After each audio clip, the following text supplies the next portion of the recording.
김경래 최강 시사.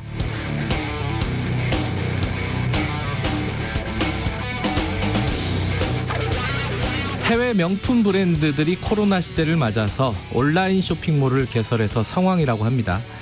어제 보니까 80만 원짜리 슬리퍼가 매진이 됐다, 이런 기사가 있었습니다.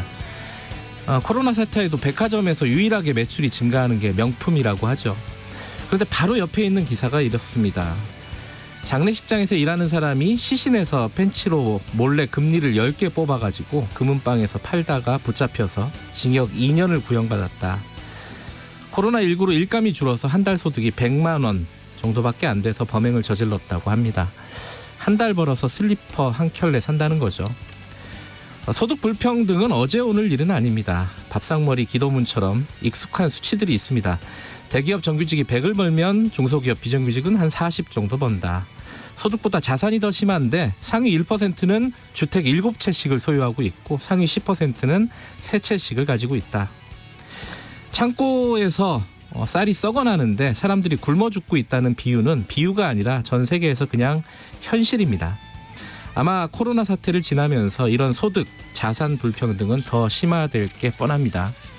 최근 경제학자 토마 피케티가 누진 소득세를 넘어서서 누진 소유세를 걷어서 청년들 모두에게 1억 6천만 원씩 자산을 나눠주자, 이렇게 말한 것은 다 이유가 있습니다. 명품 매장에서 매진된 80만 원짜리 슬리퍼를 마음대로 사는 사람, 그리고 10개쯤 모아도 슬리퍼 하나 못 사는 금리를 시체에서 뽑다가 징역형을 구형받은 사람이 공존하는 세상, 꽤나 위태로운 세상입니다. 6월 16일 화요일 김경래의 최강시사 시작합니다.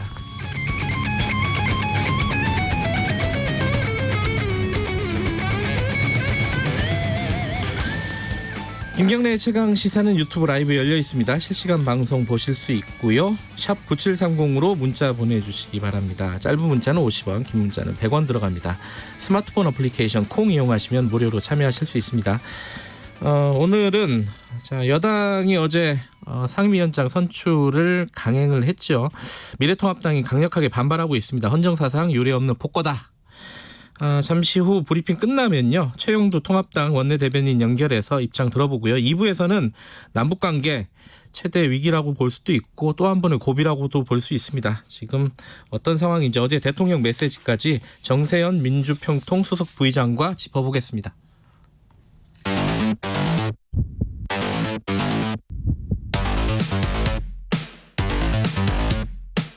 오늘 아침 가장 뜨거운 뉴스 언박싱. 네, 매일 아침 택배 박스를 뜯는 두근두근한 마음으로 준비합니다. 뉴스 언박싱 고발뉴스 민동기 기자 나와 있습니다. 안녕하세요. 안녕하십니까. 그리고 KBS의 김양순 기자 나와 있습니다. 안녕하세요. 네, 안녕하세요. 민주당 국회 얘기부터 좀 해볼까요? 어제 상황 민동기 기자가 간단하게 정리하고 얘기 좀 해보죠. 더불어민주당이 미래통합당 불참 속에 어제 국회 본회의를 열고요. 네. 법사위원회 등 6개 상임위원장을 선출했습니다. 여야 합의가 이루어지지 않은 상태에서 상임위원장 선출한 게 53년 만이라고 하는데요. 표결에는 민주당, 정의당, 열린민주당, 시대전환, 기본소득당 이렇게 187명이 참여했습니다. 국민의당 소속 3명은 또 불참을 했다고 하는데요. 박병석 국회의장이 표결에 앞서서 일주일 동안 본회의 2차례 연기하면서 협상을 촉구를 했고, 자신도 이제 본인도 깊은 고뇌의 시간을 가졌지만 민생을 돌보는 것보다 더 소중한 건 없다, 이런 점을 강조를 했습니다. 18개 상임위 중에 6개를 지금 선출을 한 거죠, 상임위원장을. 그렇습니다. 네, 맞습니다. 야당은 뭐 강력하게 반발하고, 야당 입장은 뭐죠? 야당은 일단 의회 독재다, 민주당 각성해라라고 했고요. 어제 네. 주호영 원내대표는 헌정사상 첫 폭거다라고 했는데, 이게 또 기자들이 취재해보니까 첫 폭거는 아니고 단독 본회의가 53년 만이다라고. 53년 만? 네. 언제적 일이죠, 이게? 1967년에 여야 합의 없이 상임위원장 선출을 처음 한 거여서 헌정사상 첫 폭거는 아니었던 걸로 두 번째 확인이 되는데, 폭거네. 네, 두 번째 폭거입니다. 근데 이게 의사 진행 발언을 위해서 통합당은 안 들어갔어요 본회의에. 예. 주호영 원내대표 혼자 들어갔거든요. 네. 그래서 오늘은 국회가 없어진 날이고 일당 독재가 시작된 날이다. 이런 행태는 21대 국회를 망치는 거고 문재인 대통령의 남은 2년 동안 정치가 황폐화되는 출발이다. 이러면서 승자의 저주가 있을 것이다라고 얘기했습니다. 사퇴했죠, 그리고? 네, 사퇴를 했습니다. 이종배 정책위 의장과 함께 사퇴 의사를 밝혔는데요. 이제 의원들은 만류를 했어요. 그래서 사퇴가 마무리가 될지 어떨지는 모르겠습니다만 일단 사의를 표했기 때문에 오늘 통합당 공식 일정은 없는 상태고요. 당분간은 좀 공백이 예상이 됩니다. 그러면 지금 나머지 상임위 협상을 해야 되는 거잖아요. 그렇습니다. 근데 거기 그 협상이 뭐 제대로 지금 진행이 안 되겠네요. 그러니까 민주당은 19일까지 남은 그 상임위 배정 있지 않습니까? 예. 이거 완료하겠다는 입장이고요. 19일. 네. 예. 그러니까 한 4일 정도를 지금 미래통합당에 제시를 한 그런 상황이고 예. 이번 주 안에 원구성 마무리 짓겠다 이렇게 추가 압박까지 했는데요. 만약에 미래통합당이 추가 협상에 응하지 않으면 18개 상임위원장 모두 민주당이 차지하겠다 이런 최후 통첩을 보낸 것으로 해석이 됩니다. 그러면은 미래통합당이 지금 할 수 있는 방법은 현재로서는 뭐 마땅치 않다. 뭐 이렇게 볼 수 있겠네요, 그죠? 근데 일단 미래통합당의 전략이 처음에 전부 다 위원장을 18개를 민주당에서 가져가게 하자. 차라리. 그럼 예. 이게 확실히 일당 독재와 폭거로 보일 거 아니냐. 네. 그래서 우리가 협상에 불응하면서 계속 항의 의사를 표현하면은 여론이 좀 돌아설 것이다라는 전략을 좀 폈던 걸로 보입니다. 그래서 내부에서 약간의 이제 반발이 있었거든요. 장지현 의원 같은 경우에는 페이스북에다가 양보하는 쪽이 승리할 거다라는 얘기도 했었는데 이게 의총에서 받아들여지지 않았던 거고요. 예. 지금 현재에도 이게 우리가 계속해서 공백 상태로 가는 게 맞느냐라는 반발이 좀 있습니다만 이제는 당내 강경파가 현재는 다수예요. 아직까지는. 그래서 어떻게 될지는 뭐 19일 날 될지 어떨지는 미지수고요. 안 될 걸로 보는 관측이 좀 높습니다. 실리를 얻자는 뭐 그런 의견도 일부는 있었는데 네. 뭐 전체적인 대세는 이루지 못했던 거고. 이거는 좀 여론을 좀 봐야 될 것 같아요. 일단 저희들 브리핑 끝나면은 미래통합당 원내대변인 연결이 돼 있으니까 그때 좀 자세히 좀 물어보도록 하고요. 그 다음에 북한 얘기를 좀 해야겠네요. 북한이 오늘 아침에 속보 들어온 게 하나 있죠. 그 북한군이 예. 남북 합의로 비무장화된 지역에 다시 진출을 하고요. 네. 남쪽을 향해서 삐라, 그러니까 전단을 살포하겠다 이런 입장을 밝혔는데요. 네. 그러니까 남북 합의에 따라 비무장화된 지대 이게 제가 볼 때 두 군데밖에 안 떠오르거든요. 개성공단하고 금강산 지역 일대를 말하는 것 같은데 여기에 GP도 있을 것 같고. 네, 그렇죠. 그렇습니다. 2018년 9.19 군사합의로 우리가 GP 이렇게 폭발하면서 거기 병사들 뺐었잖아요. 예. 이 세 군데가 포함이 될 걸로 보입니다. 그러니까 이제 개성공단이라든가 금강산 지역에 북한군을 주둔시킬 수도 있다 이런 의미로 해석이 되고 있습니다. 어제 이 와중에 이제 하필이면 어제가 또 6.15 네, 공동선언 그렇죠. 기념 20주년 기념이었죠. 더군다나 대통령 메시지가 있었는데 어떤 메시지였나요? 네, 대통령 메시지는 이제 우리가 구불구불 흐르더라도 끝내 바다로 향하는 강물처럼 남과 북은 낙관적 신념을 가지고 더디더라도 한 걸음씩 나아가야 된다. 네. 그리고 김 위원장이 결단하고 노력한 거 알고 있는데 기대만큼 북미 관계와 남북 관계의 진전이 이루어지지 않은 것에 대해서 나 또한 아쉬움이 크다라고 지금 현재 북한이 계속 강공 수위를 하고 있음에도 불구하고 북한에 대한 직접 비판은 전혀 없었어요.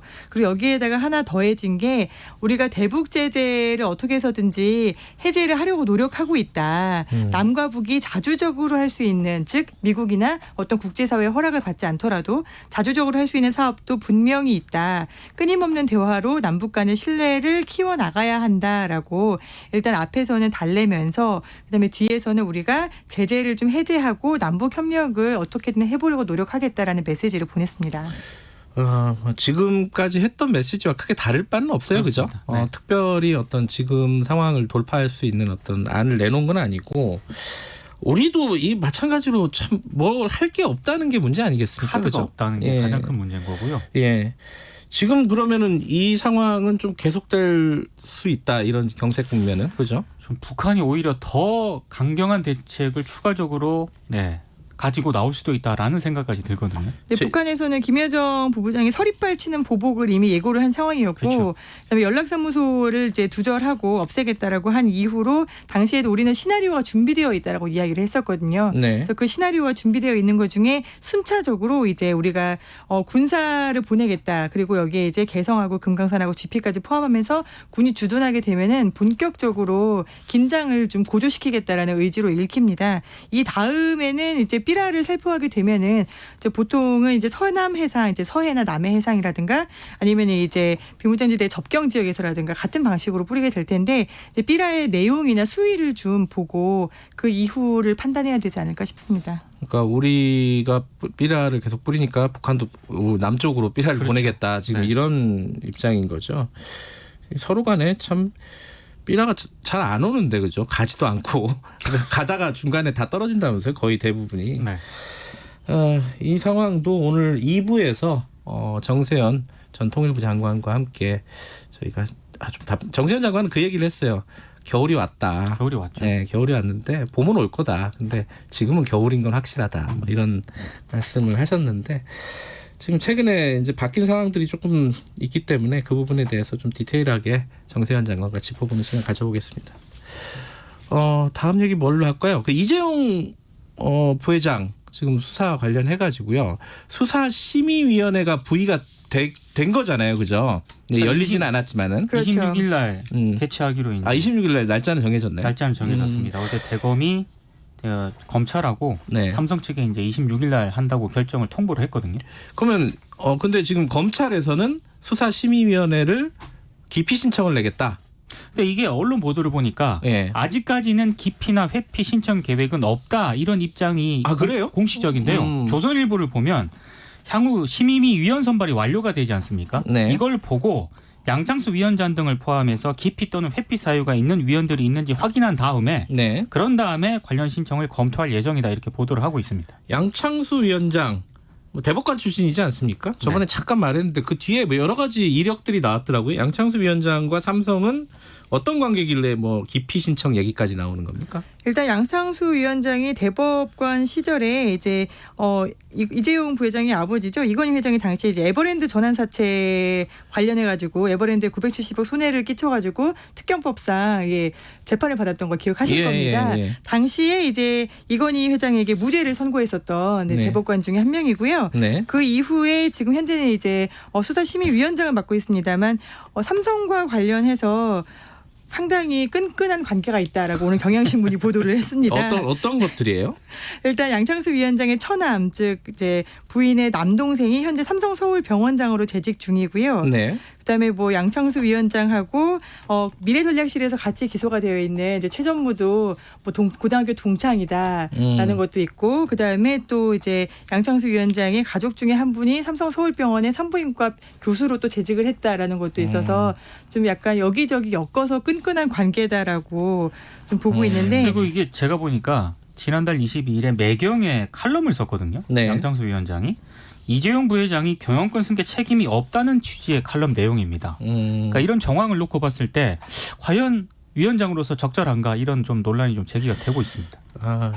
지금 우리가 얘기한 얘기들이 소용이 없는 얘기가 돼버렸습니다. 속보가 떴나요? 네. 한 10분 안짝에 속보가 들어왔는데 양창수 위원장이 빠지기로 했답니다. 스스로 지금 사퇴를 예. 결정하신 거군요. 예. 아니 근데 기자들이 그동안 예. 그렇게 입장을 좀 물었다고 하는데 예. 그때마다 전화를 안 받았다 그러거든요. 예. 예. 고민을 하다가 지금 조금 전에 이렇게 속보들이 쭉 떴네요. 이재용 심의권에서 본인이 회피하겠다, 빠지겠다라고 밝힌 모양입니다. 좋은 결정이신 것 같습니다. 네. 괜히 얘기했네. 아니 좀 빨리 좀 결정을 하시죠. 네. 글쎄 말이에요. 다른 얘기 할 걸 그랬어요.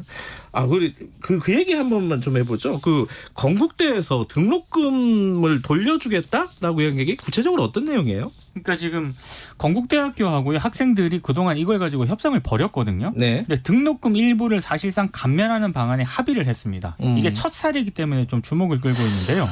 그 대학들에서 다 난색을 표했었잖아요. 그죠? 그러니까 지금 문제는 건국대 외 다른 대학들은 이걸 검토하지 않고 있다는 겁니다. 전혀 검토하지 않고 있죠. 왜냐하면 코로나 코로나 때문에 수업을 못했지만 그래도 대학은 굴러가고 있었고 그 안에 있는 교직원이나 노동자들의 임금 계속 지급이 되고 있었고 그렇죠. 하다 보니까 이거를 우리가 지금 사실 외국인 학생들도 이번에 거의 못 들어왔고 그렇죠. 그래서 돈을 벌 수 있는 대학으로서는 돈을 벌 수 있는 수단이 없었는데 등록금까지 감면을 지금 해야 되냐라는 부분에 있어서는 좀 난색을 표하고 있고요. 네. 정부에서도 등록금에 대한 거는 전적으로 학교에서 결정할 일이다라고 네. 일단은 선을 그었습니다. 어쨌든 아직 그 몇 퍼센트 감면해 주겠다, 뭐 2학기에서 감면해 주겠다는 건데 그건 안 나온 거죠? 그 구체적인 건 아직 안 나왔는데요. 아마 이번 주 중으로 대략적인 윤곽이 나올 것이다 이렇게 보도가 되고 있는데 네. 어찌됐든 건국대는 좀 획기적인 결정을 한 것 같고요. 예. 이게 다른 대학으로 전파가 될지는 이거는 좀 상황을 좀 봐야 될 것 같습니다. 건국대에서 뭐 예를 들어 뭐 한 50% 감면해 준다. 예컨대 그러면은 네. 다른 대학교 학생들 가만히 있지 않을 텐데요, 이거. 그럼요. 그렇죠? 네, 이미 대학생들 사이에서는 우리가 등록금 반환 소송이라도 준비를 미리 해야 되는 거 아니냐라고 집단 소송의 움직임도 있습니다. 하나만 더 알아보죠. MBC의 그 박사방에 가입했던 그 기자 있잖아요. 그 해고를 결정한 거죠, 지금. 네, 어제 MBC가 뉴스데스크 방송에서 네. 오늘 인사위원회를 열어서 박사방 가입 의혹을 받는 본사 기자에 대해서 취업 규칙 위반을 이유로 해고를 결정했다라고 아예 명시적으로 밝혔습니다. 소송 날 것 같아요. 본인은 계속 억울하다 그러니까요. 그렇죠. 네. 근데 이게 취재 목적으로 가입했다라고 했는데 일단은 조직빈한테 70만 원을 송금한 내역은 있거든요.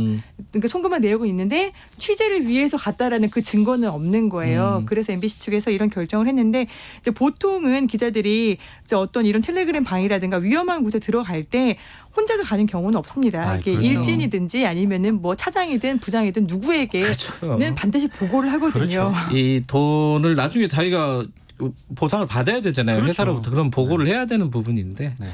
70만 원이면 뭐 슬리퍼 한 짝 가격이군요. 근데 그 슬리퍼는 어떤 슬리퍼입니까 도대체? 뭐 평범하게 생겼더라고요. 그러니까. 자, 오늘 여기까지 듣죠. 고맙습니다. 고맙습니다. 고맙습니다. 고발뉴스 민동기 기자 그리고 KBS 김양순 기자였습니다. 김경래 최강시사 듣고 계신 지금 시각은 7시 37분 향해 가고 있습니다. 우리나라 중서부 지방을 중심으로 옅은 안개가 껴서 시야가 좀 답답하게 느껴지지만 금세 거칠 것으로 보이고요. 오늘은 전반적으로 가끔 구름만 많이 끼는 날씨 속에 일부 지역만 소나기 가능성이 있습니다. 영월, 정선 등 강원 영서 남부 지역, 또 봉화, 영양, 울진 등 경상북도 북부 일부 지역이 될 것으로 보이고 오후에 5에서 20mm 정도가 예상됩니다. 한낮에 기온이 30도 안팎까지 오르기 때문에 이 지역은 특히 대기가 불안정하기 때문에 소나기 가능성이 있습니다.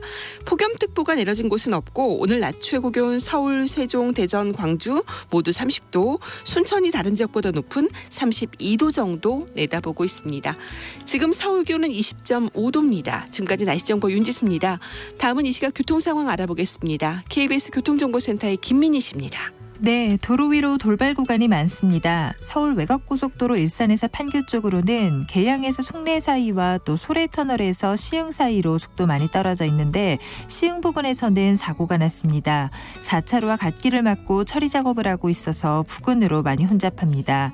더 가서도 청계요금소에서 청계터널 사이와 이후 판교를 지나서는 구리 쪽으로 성남에서 성남요금소까지 정체입니다. 영동고속도로 강릉 쪽으로는 서창분기점에서 월곡분기점 사이를 시작으로 반월터널에서 부곡 사이와 또 신갈분기점 부근에서 정체고요. 양지 부근 갓길에서는 승용차 화재 사고를 처리하고 있습니다. 서울시내 강변북로 일산 쪽으로 난지나들목 부근 4차로에서도 사고가 났고요. 강남 순환로 수서 쪽으로 관악터널 안 3차로에는 고장난 차가 서 있습니다. KBS 교통정보센터였습니다. 당신은 일일 몇 강 하고 계십니까? 어제도 1강, 오늘도 1강. 김경래의 최강 시사 아니겠습니까? 하하하하하 예.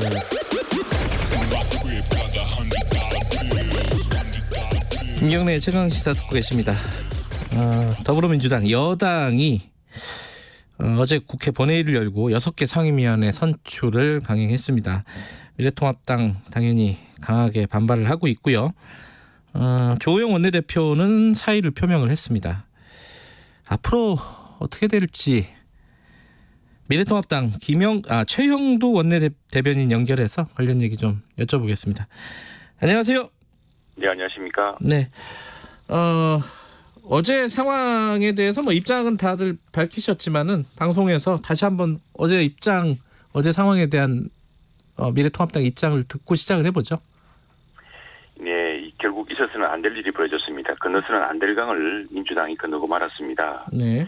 이 상임위 강제 배정이라는 것은 대한민국 헌정사상 한 번도 없던 일입니다. 이게 그 권위주의 정권 시절, 독재 정권 시절에도 하지 않던 일입니다. 왜냐하면은 국회의원은 각 지역에서 국민들이 뽑은 것이고 또 비례대표 역시도 그 정당을 보고 국민들이 뽑아준 사람들입니다. 그 비례정당, 그 교섭단체, 그 정당이 적재적소에 그 정당의 정강 정책 또 국민들의 뜻을 실현하기 위해서 각 상임위원회의 의원들을 배치하고 또 상의해서 그 정강 정책과 국민들과 약속을 이행하려는 장치인데 네. 그것을 국회의장이 일방적으로 여당의 눈치를 보고 여당의 뜻을 받들어서 이렇게 강제 배정했습니다. 무려 6개, 지금 18개 모두를 다 하겠다고 하는데 이렇게 되면 이게 민주주의 국가의 국회가 아닙니다. 이런 국회가 어디 있겠습니까? 이게 해외 토픽에 날 일이고 정말 부끄러운 일입니다. 무엇보다도 국회의 협치 전통을 짓밟는 의회 독재 폭거로 역사에 기록될 것입니다. 오늘 어느 신문에서는 이런 우리 대한민국 의회의 협치 네. 그리고 협치의 원칙을 만들었던 고 김대중 대통령이 당시 평민당 총재였는데 지하에서 통곡할 일이라고 여기까지 이야기했습니다. 그 더불어민주당 쪽 입장은 그렇더라고요. 그 일하지 않는 국회, 태업하는 국회 이런 것들을 좀 바꿔보기 위해서 어쩔 수 없이 선택한 것이다. 뭐 이런 식으로 그리고 또 지금 3차 추경 그리고 외교 안보 문제 급한 부분들 이런 부분들 때문에 강행을 했다. 이런 취지의 얘기들을 했어요. 여기에 대해서는 어떻게 얘기하시겠어요? 지금 그 문제에 대해서 국가의 위기 상황, 안보 네. 위기라든가 경제 위기 상황에 대해서 민주당보다 더 심각하게 생각하고 더 많은 정책을 준비하고 있는 것이 미래통합당입니다. 네. 지금 이 모든 문제는 법사위 단 하나로 시작됐습니다. 법사위. 예, 법사위를 이게 민주화 이후에 국회에서 국회의장과 법사위가 한 정당이 다 가진 적이 없습니다. 역시 민주당 역시도 저희 미래통합당의 전신인 한나라당, 새누리당이 압도적 다수당일 때도 자신들이 81석 정도의 정당일 때도 반드시 법사위는 요구했습니다. 법사위는 가져갔습니다. 왜?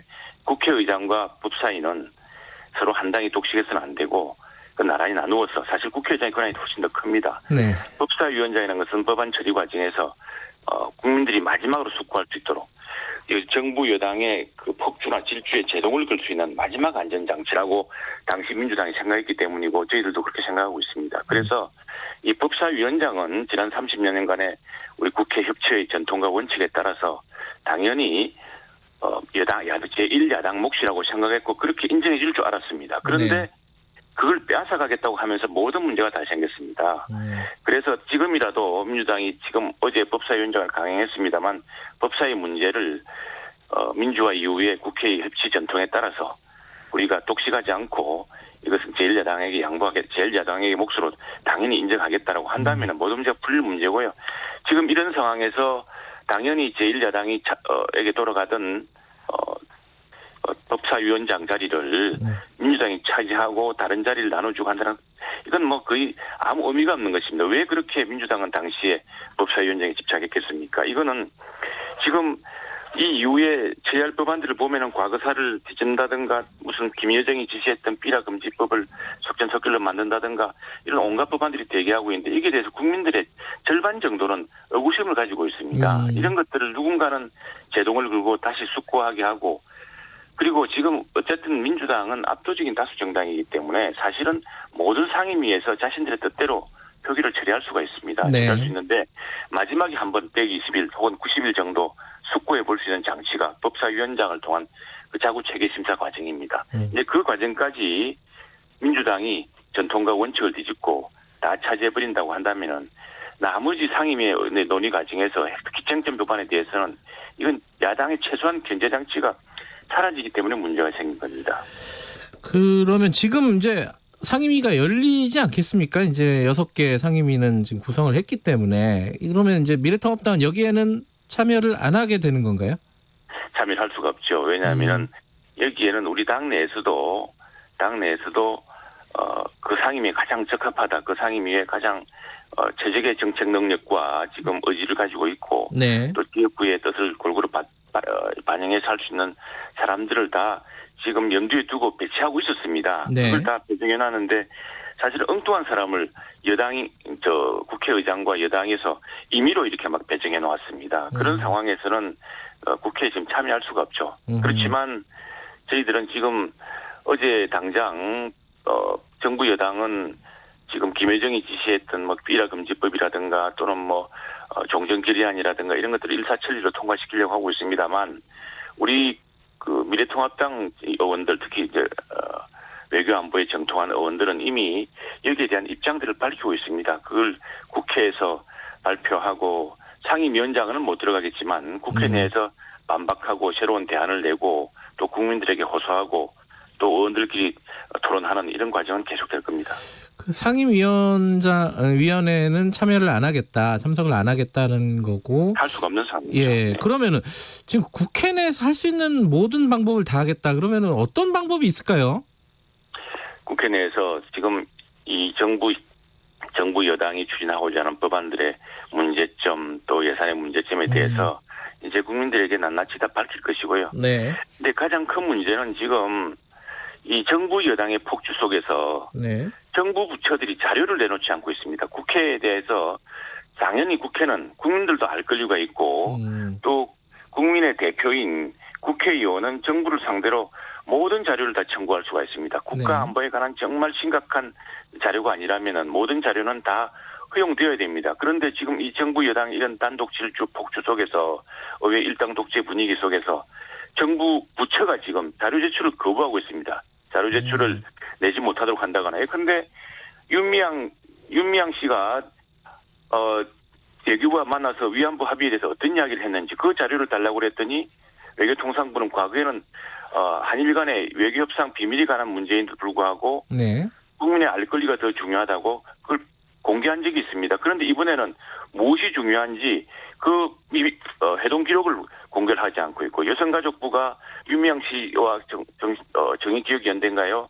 그 단체에 대해서 지원했던 여러 내역들을 공개하라고 그랬더니 제출하라고 그랬더니 그 자료실도 거부하고 있습니다. 심지어 지방자치단체에서도 예컨대 수원신문이라는 네. 윤미향 씨 남편이 관련된 신문사에 광고를 얼마나 했는지 네. 그 광고 집행 내역을 달라 했는데 거부하고 있습니다. 이거는 국민의 알 권리를 침해할 뿐 아니라 또 당연히 국회의원이 국회 활동을 위해서 행정부 견제를 위해서 당연히 정부가 제출해야 될 자료 제출 같은 의무조차 거부하고 있는 상황이어서 굉장히 어렵습니다. 이러한 그 독재적인 분위기, 이러한 강압적인 분위기, 이렇게 모든 것들을 행정부 또는 일당의 그 독주식으로 가는 방식에 대해서 이 결국에는 굉장히 큰 민주의 태형을 가져올 겁니다. 그 수원시 같은 경우는 예컨대 수원시 같은 경우는 자료 제출 거부를 왜 하는 거죠? 이유가 있을 거 아닙니까, 그죠?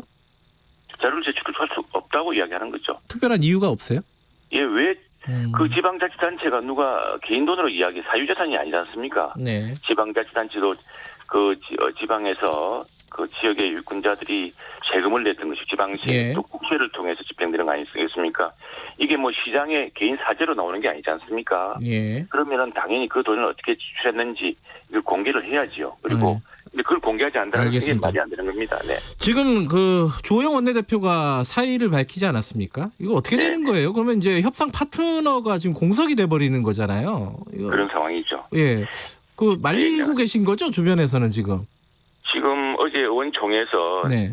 당연히 국회가 지난 30년간의 그 민주화 이후에 국회의 전통이었던 협치와 네. 협치의 원칙과 전통에 따라서 제1야당이 법사위원장을 맡아서 네. 최소한의 견제 장치로 국회 속의 야당의 역할을 제대로 할 수 있어야 되는데 네. 그걸 지난 30년간 여야가 그 다수당이 바뀌고 정권이 바뀌어도 다 유지해왔던 것인데 네. 그것을 지금 제1야당의 원내대표로서 막지 못했으니 예. 내가 책임을 지겠다고 이렇게 물러나신 거고 예. 여기에 대해서 이제 의원총회에 모였던 전부 모든 국회 민주미래통합당 소속 의원들이 예. 지금 저렇게 여당이 폭주를 하는데 예. 어느 원내대표가 나선들 그걸 막을 수 있겠느냐.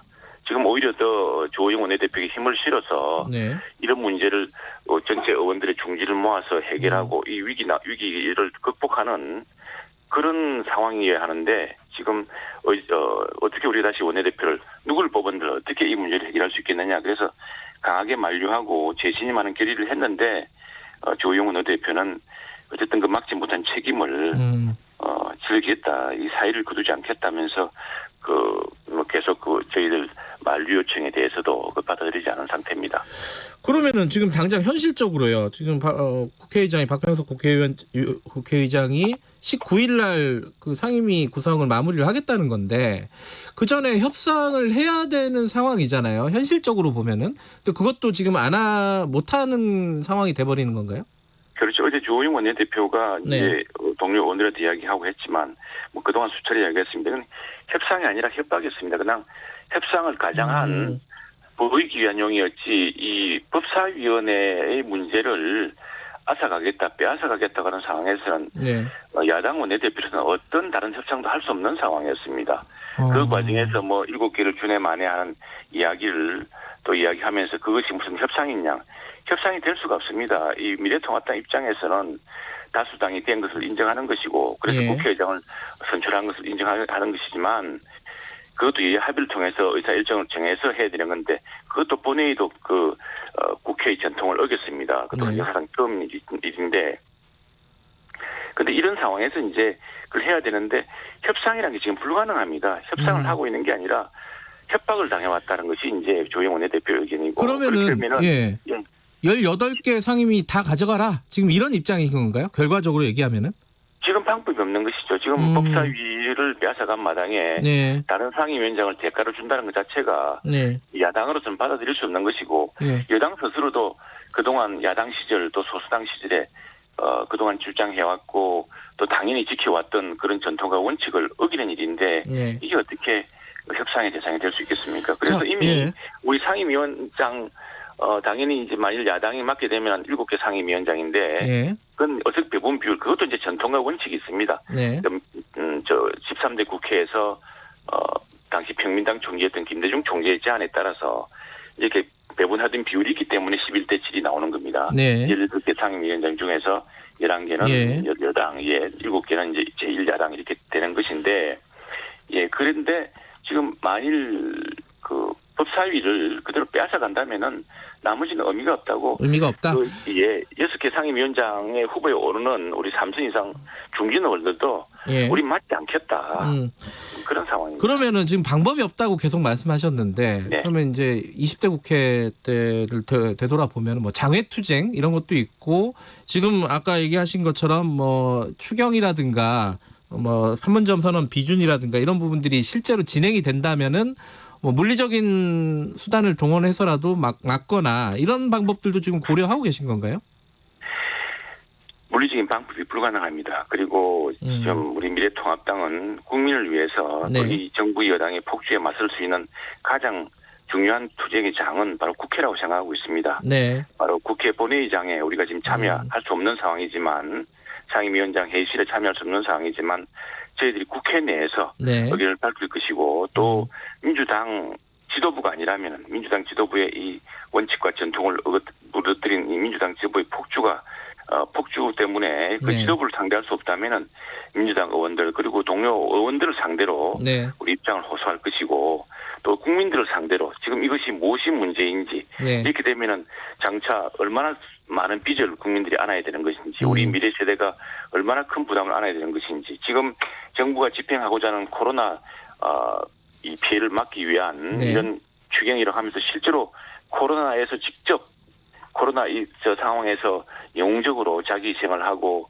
한 푼의 보상도 받지 못했던 사람들을 위해서 보상하겠다는 이런 예산이 또 없습니다. 별도로. 그래서 그런 문제를 제기해서 지금 일부 간호사 단체라든가 또 코로나 이 상황에서 헌신적으로 자원봉사를 했던 사람들이 그런 영웅적인 노력이 일정한 보상이 있어야 된다라고 저희들 요구한 데서 굉장히 큰 반향이 큽니다. 알겠습니다. 그런 것처럼 그런 활동을 방식을 통해서 민주당과 정부 여당의 폭주에 대항할 겁니다. 네.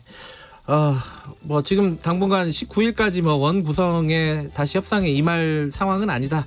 결론적으로는 이거네요, 그죠? 간단하게 합니다. 이게 민주당이요 법사위 문제만 되돌리면 됩니다. 알겠습니다. 여기까지 듣겠습니다. 고맙습니다. 네, 감사합니다. 미래통합당 최형두 원내대변인이었습니다. 김경래 최강시사 1분 여기까지 하죠. 2부에서는 북한 쪽 얘기 진행해 보도록 하겠습니다. 잠시 후 8시에 뵙겠습니다.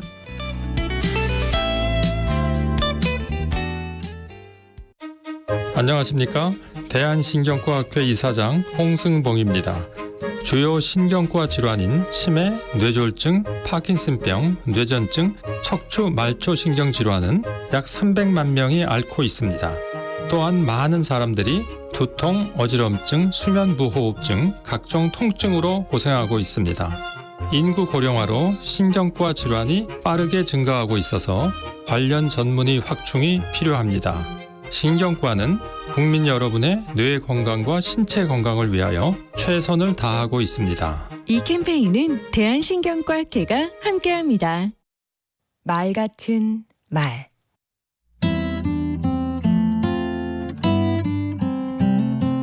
안녕하세요. 강원국입니다. 김대중 노무현 대통령은 유머 감각이 남달랐습니다. 두 분을 보면서 유머에도 여러 종류가 있다는 걸 알았습니다. 우선 능청 유머가 하나 생각납니다.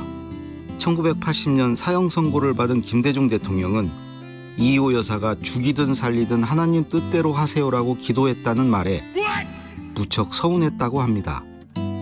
무조건 살려달라고 해야지 하나님 손에 맡기면 어떡하냐고요. 셀프 디스 유머도 있지요.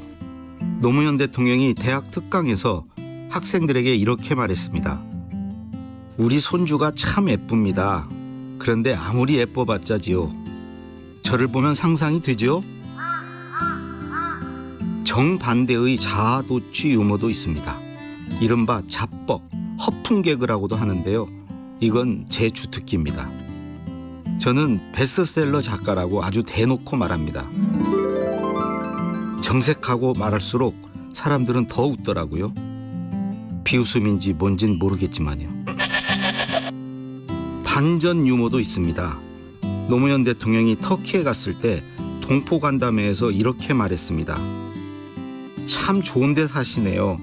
저도 여기 살았으면 좋겠습니다. 그런데 생각해보니까 내가 대통령이에요. 돌아가지 않으면 큰일 납니다. 아하. 임기응변 유머도 빼놓을 수 없습니다. 기지, 위트라고도 하지요.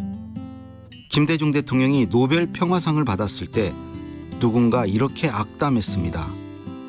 김대중이 노벨상을 받은 건 개도 웃을 일이다. 이에 대해 한승원 변호사가 이렇게 되받았습니다. 웬만하면 사람만 웃었을 텐데 얼마나 기쁜 일이기에 개까지 웃었겠습니까? 두 대통령은 풍자와 해악도 즐겼었습니다. 풍자는 비꼬아서 비판하는 것이고 해악은 동정해서 감싸 안는 유머라고 하지요. 강한 것은 누르고 약한 건 돕는다는 게 두 분의 철학이었기 때문에 이런 풍자와 해악이 수시로 등장했지요. 강원국의 말 같은 말이었습니다.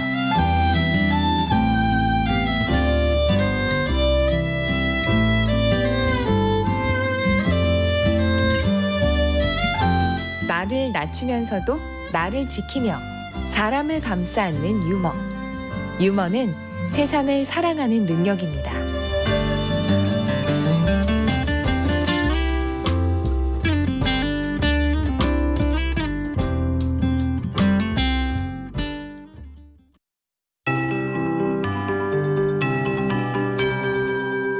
KBS 58분 날씨.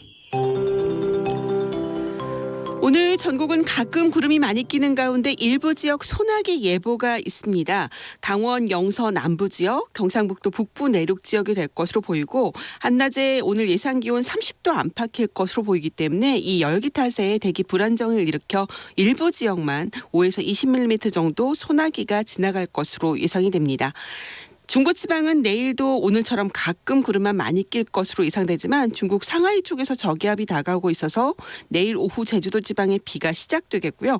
밤이 되면 전라남도 지역까지 확대되고 모레 목요일에는 남부지방을 중심으로 이 비가 확대될 전망입니다. 제주도 지방은 금요일까지도 이어진다는 점 참고하시면 좋겠고 금요일에는 강원 영동 지방을 중심으로 비 예보가 있습니다. 오늘 예상 낮 최고 기온은 23도에서 32도 사이가 되겠고요. 대부분 어제와 비슷하거나 조금 높은 곳도 있겠지만 동해안 지방은 확연히 어제보다 낮은 기온 예상됩니다. 어제 기온이 30도를 훌쩍 넘었던 강릉은 오늘 낮 기온 28도 정도 내다보고 있고 부산과 울산 27도입니다. 내륙 지역은 30도 안팎이 예상되는데요. 서울, 세종, 대전, 광주가 30도, 순천은 32도 안팎까지 오르겠습니다. 지금 서울 기온은 21도입니다. KBS 58분 날씨 윤지수입니다.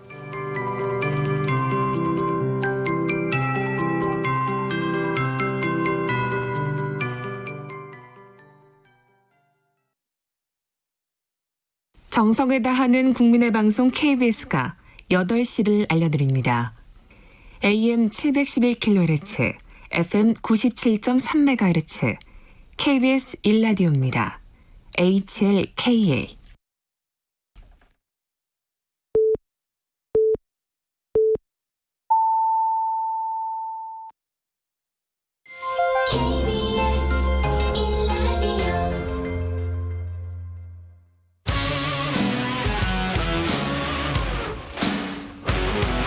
탐사보도 전문 기자 김경래 최강 시사.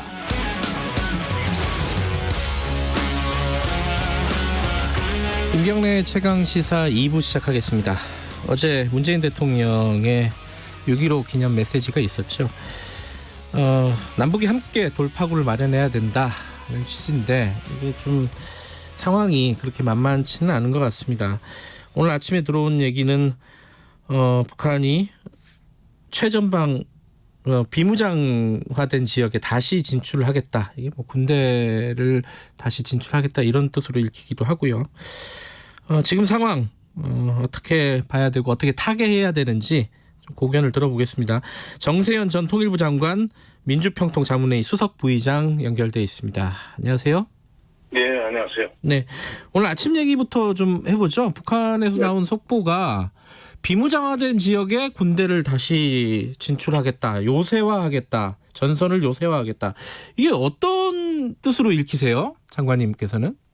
예, 98년에 금강산 관광 시작할 때 거기에도 군 부대가 있었습니다. 아하, 예. 네, 그거를 관광지로 만들기 위해서 고성군 북쪽으로 올라갔죠, 부대들이. 네. 그다음에 지금 그 개성공단 자리에도 2003년에 개성공단 개발할 때, 네. 그때 거기에 또 2개 사단, 1개 포병여단 약 2만 5천 명 정도가 그 주둔하고 있었던 자리에 지금 개성공단이에요. 네. 그 부대가 지금 부대들이 2만 5천 명 정도의 병력이 개성시 북쪽으로 올라갔었습니다. 이거를 다시 지금 원상 복구하겠다는 얘기고, 네. 남북 합의해서 비무장화된 지역이 바로 두 군데죠. 금강산 관광 지역하고 이 개성공단. 그 부대가 다시 들어오겠다는 얘기로 지금 해석이 되네요. 그다음에 또 하나는 기본 군사 분야 합의서에서 2018년 군사 분야 합의서에서 그 비무장지대 내에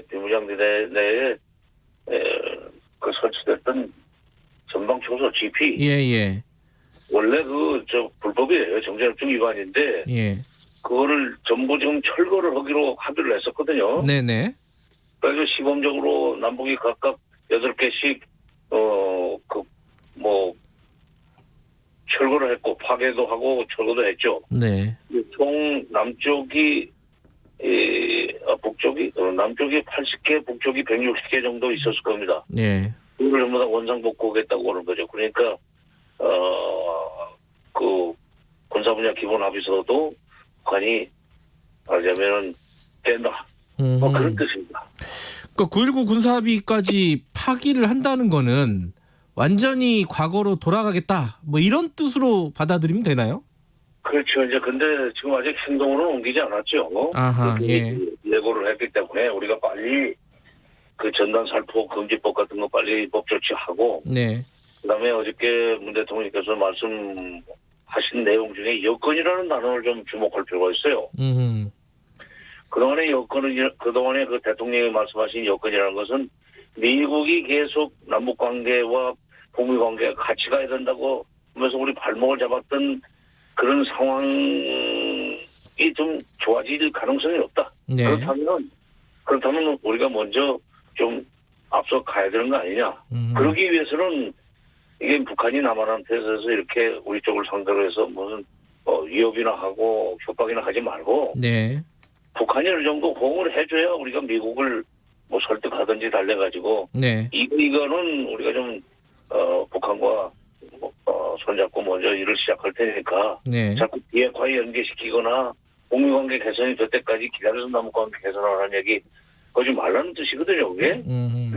근데 이제 그 말이 지금 북한한테 어느 정도 심도 있게 몇 개 들어갈지 그건 알 수는 없습니다만은. 네.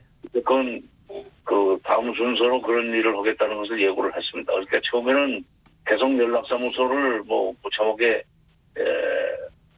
뭐 걸어내겠다는 얘기도 했고. 네. 이제 총참모부에서는 그 과거에 그 군부대가 있던 지역에 다시 군부대를 진주시키겠다. 개성공단 지역과 금강산 관광 지역에. 네.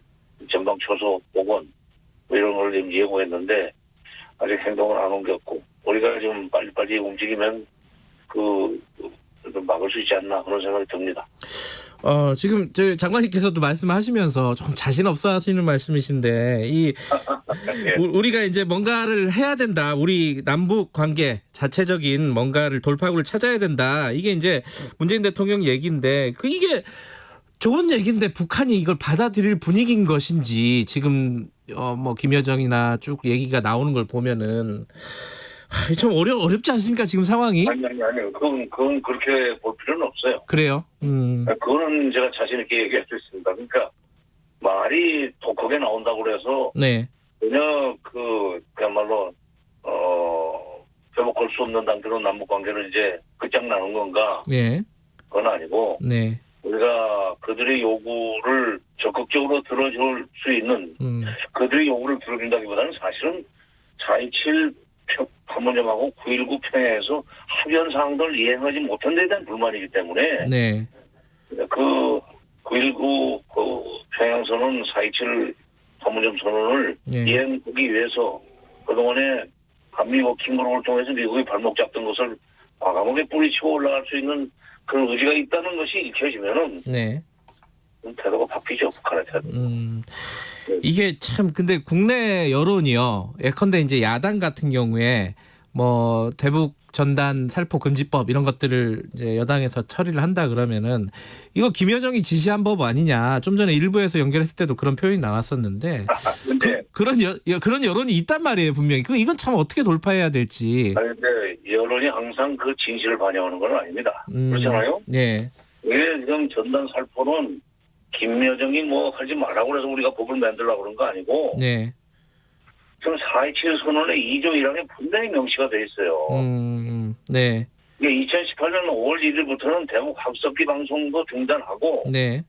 전단 살포 등 군사적 충돌이나 군사적 충돌의 원인이 되는 긴장 행위를 하지 않겠다는 걸 예. 약속을 했고 예. 확성기 방송 중단했습니다. 네. 정부가 하는 일이기 때문에. 근데 이 전단 살포는 이 민간이 하는 것을 그동안에 좀 적극적으로 막지를 못한 것이 잘못이죠. 근데 이번에는 지금 특히 김정은 위원장을 한테 직격탄을 날렸어요. 뭐 여러 가지 모래한 네네. 그만 단어를 썼죠. 그러니까 예. 그것 때문에 최고 저놈이 좀 손상당했다고 해서 저렇게 발끈하는데 예. 그러니까 그건 김여정이 화를 냈기 때문에 우리가 벌벌 기고 법을 만드는 게 아니고 네. 그동안에 법을 만들어서 단속을 일찌감치 했었어야 되는데 네. 그 게을리했던 것에 대한 일종의 반성이라고 그럴까. 지금이라도 뭐 영어 속담이지만 늦게 하는 것은 안 하는 것보다 낫다는 말이 있잖아요. 예. 그런 차원에서 하는 겁니다. 이게 여론이 그러니까 꼭 진실을 알고 돌아다니는 게 아니거든요. 네. 정말 의도적으로 그런 걸 만드는 사람들이 또 따로 있으니까 네. 거기에 휘둘리지 맙시다. 그 여론이 휘둘리면은 한미 관계도 제대로 못해요. 뭐 대북 관계뿐만 아니라. 네. 예. 북한 얘기 좀 여쭤볼게요. 지금 이제 어제 토론회에서 장관님이 말씀하신 부분이기도 한데 북한이 울고 싶은데 뺨 때린 격이다. 이게 뺨 때린 게 이제 뭐 대북 전단이나 이런 걸 말씀하시는 것 같은데요. 울고 싶은 게 왜 울고 싶은가? 이게 이제 송영길 의원 같은 경우는 지금 미국 플로이드를 비교하시면서 이게 숨을 쉴 수 없는 경제적으로 굉장히 어려운 상황이다 이런 진단을 했는데 이 울고 싶다는 게 어떤 뜻으로 말씀하신 거예요? 예, 지금 경제가 좀 매우 어려운 것이 네. 거기도 코로나는 들어왔다고 봐야 돼요. 네. 왜냐하면 학교 개학이 2달이나 늦어졌으니까 그 코로나 들어왔다고 봐야 되고 네. 학교 개학을 2달씩이나 연기할 정도라면은 어른들이 공장이나 기업소 또는 협동공장에서 일을 제대로 할 수 있었겠습니까? 네네. 경제 생산성이 금년 상반기 특별없이 떨어졌다고 봐야 돼요. 네. 전 세계가 마이너스인데 어떻게 북한만 플러스로 갈 수 있습니까? 네. 그런데다가 금년이 지금 노동당 창건 75주년이 되는 해인데 네. 노동당 창건 75주년을 북한식 용어로 성과적으로 맞이하기 위해서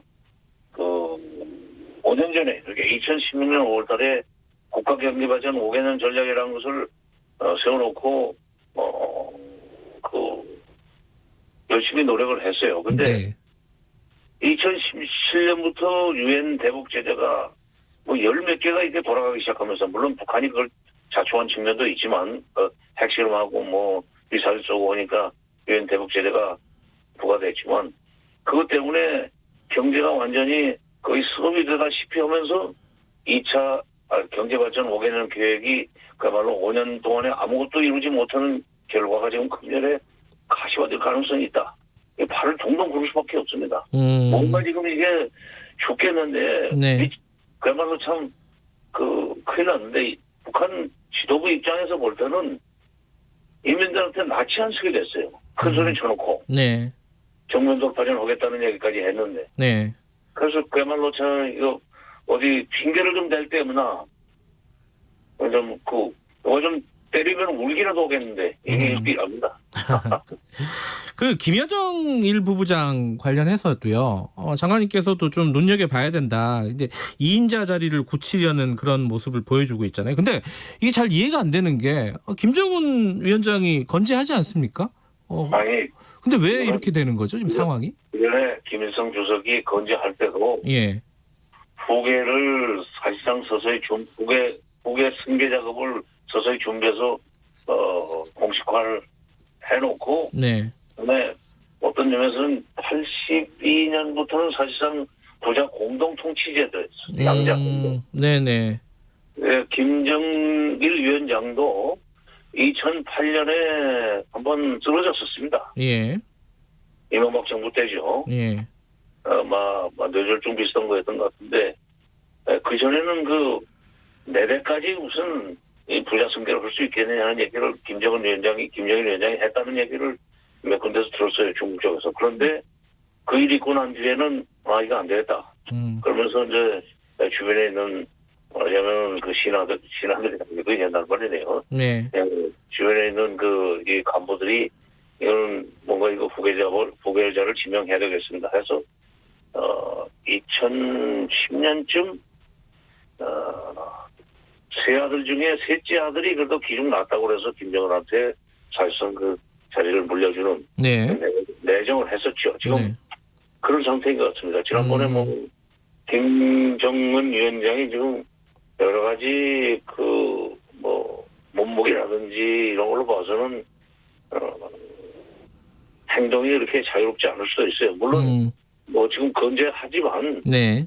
언제 무슨 일이 생길지 모르는 그런 상황에서는 만약에 일종의 컨틴전시 플랜, 비상시 대비책으로서 네. 운영을 해놔야지 사실상 비정사실화 해놔야지 그때 가서 일이 벌어진 뒤에 흘러오다 보면 딴 일이 생기죠. 예. 그래서 김여정 위원장 쪽으로 힘을 몰아주는 과정인 것 같아요. 바로 지금 대남 비방과 그것이 연결돼 있다. 네. 내지는 표리의 관계에 있다. 이렇게 봐야 될 것 같습니다.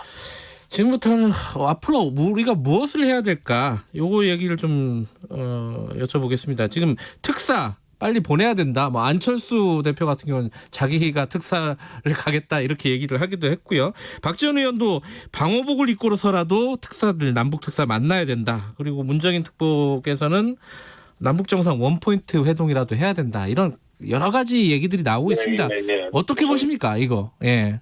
방호복까지 입고 가는 것은 너무 그렇게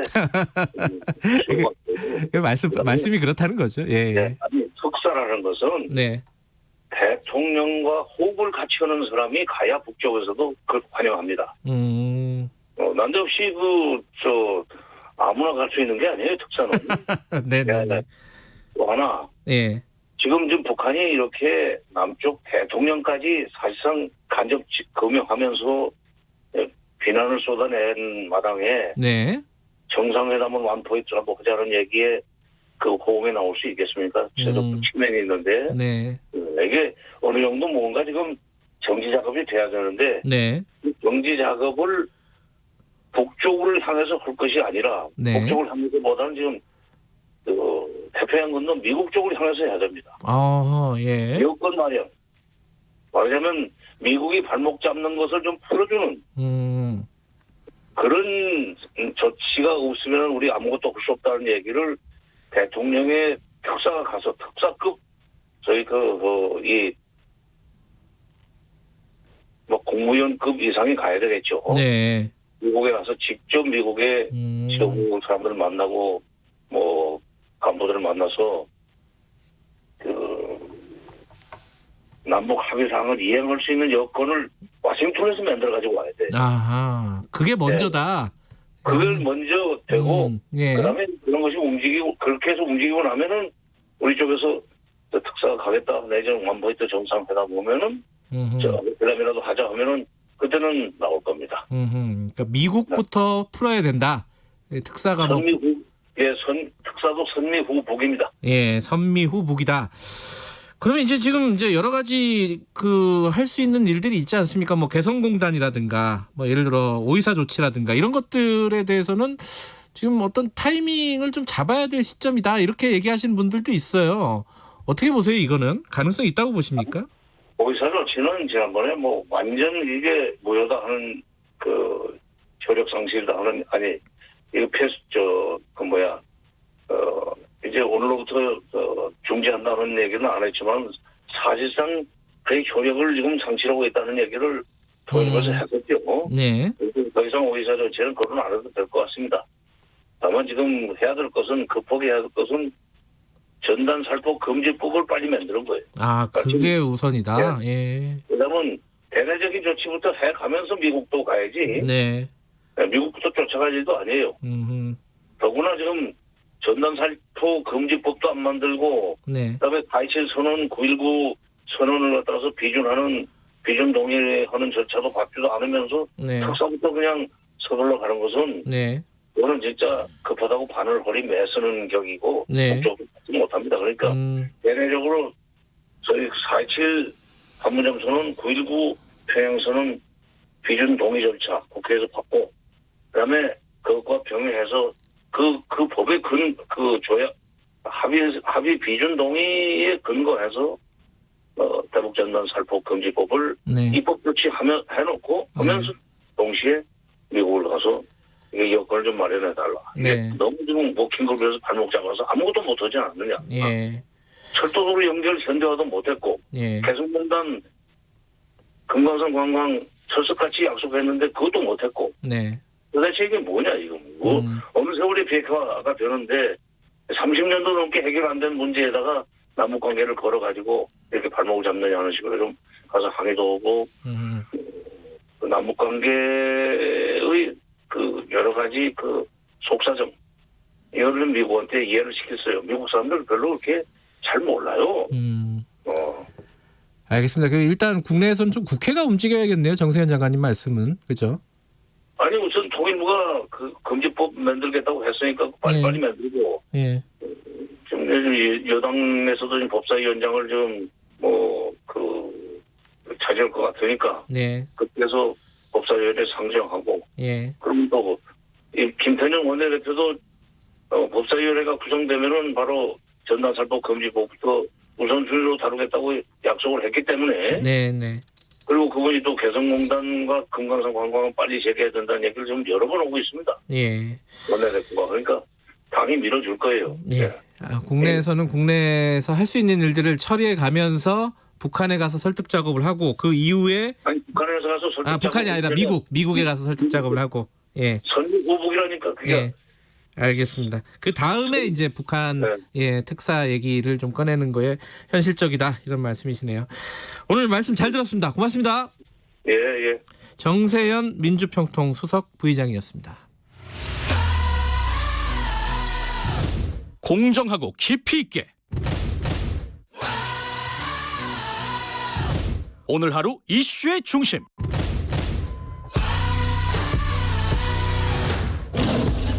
김경래의 최강 시사.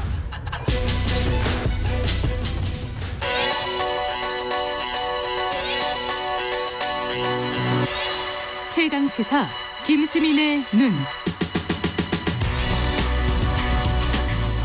네, 김수민의 눈 김수민 평론가 나와 계십니다. 안녕하세요. 네, 반갑습니다.